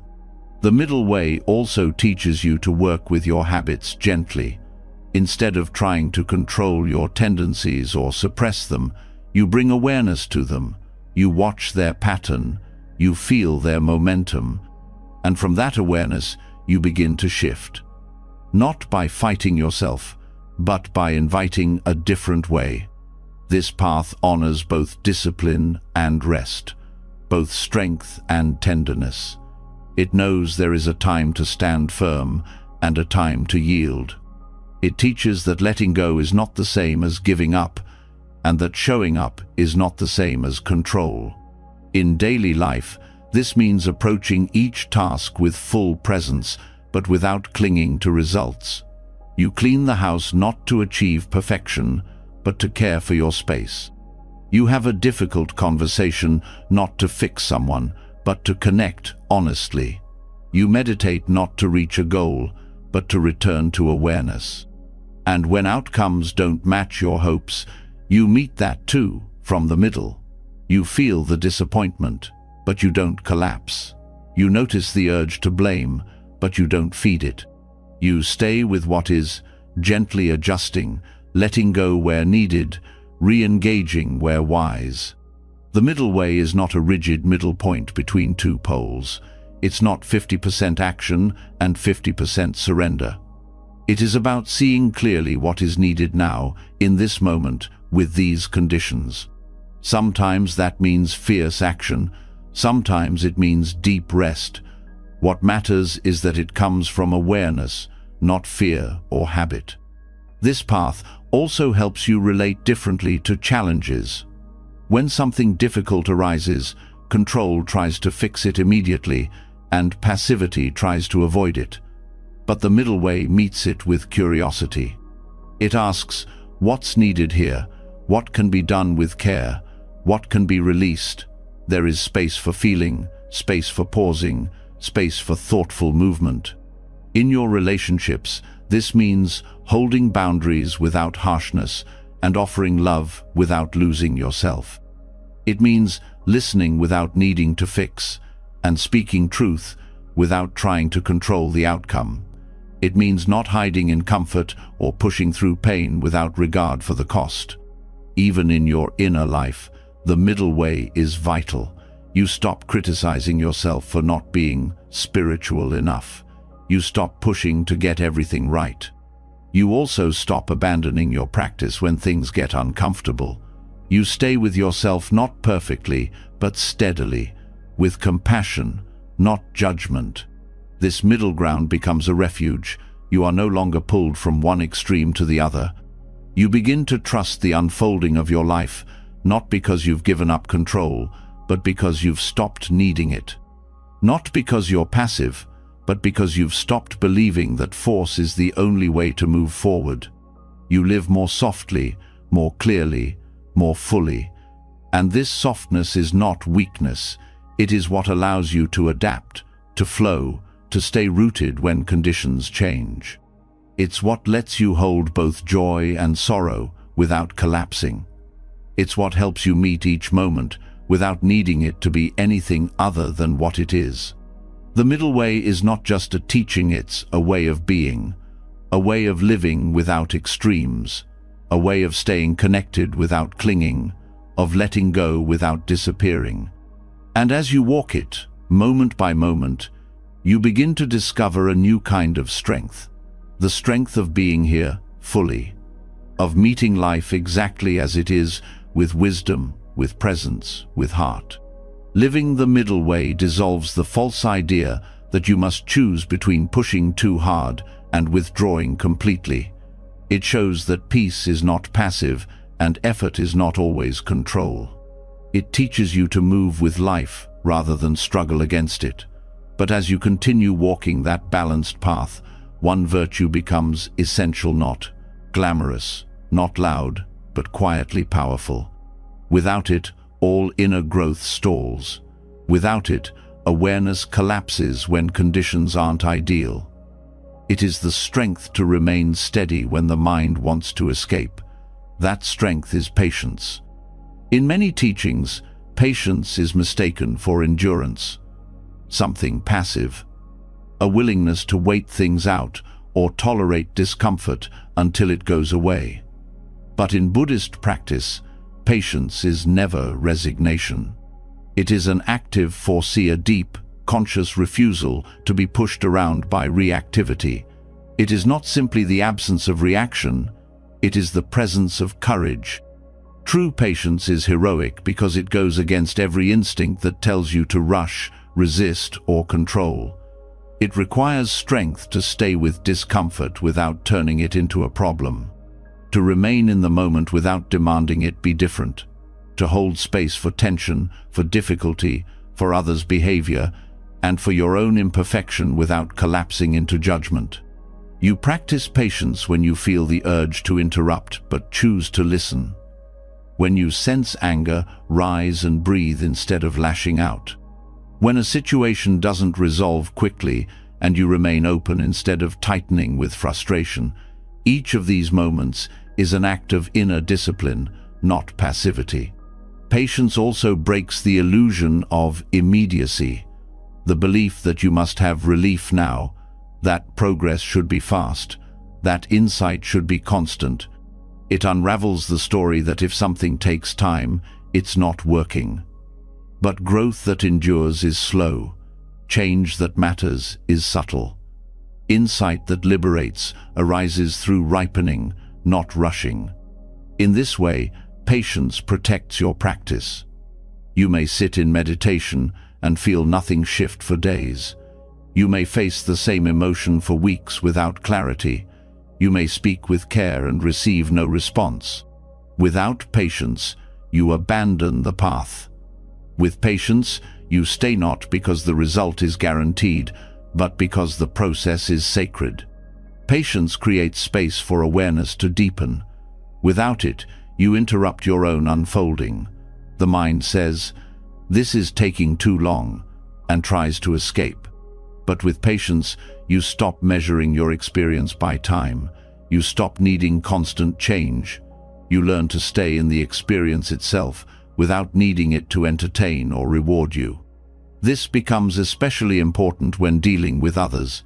You start to see that much of your frustration in relationships is not about what someone did, it's about your timeline. You wanted them to grow faster, to understand you quicker, to heal on your schedule. But people don't evolve on command. Real compassion waits without pressure. Real presence makes room for timing that's not yours to decide. This doesn't mean letting people walk all over you. Patience is not inaction. It simply means you respond from steadiness, not urgency. You don't push for results that aren't ready. You don't turn discomfort into panic. You remain anchored even when nothing is moving. In your relationship with yourself, patience is equally vital. The mind has been trained for years to react, to grasp, to judge. These habits don't vanish overnight. But each time you meet them with understanding instead of anger, you weaken their grip.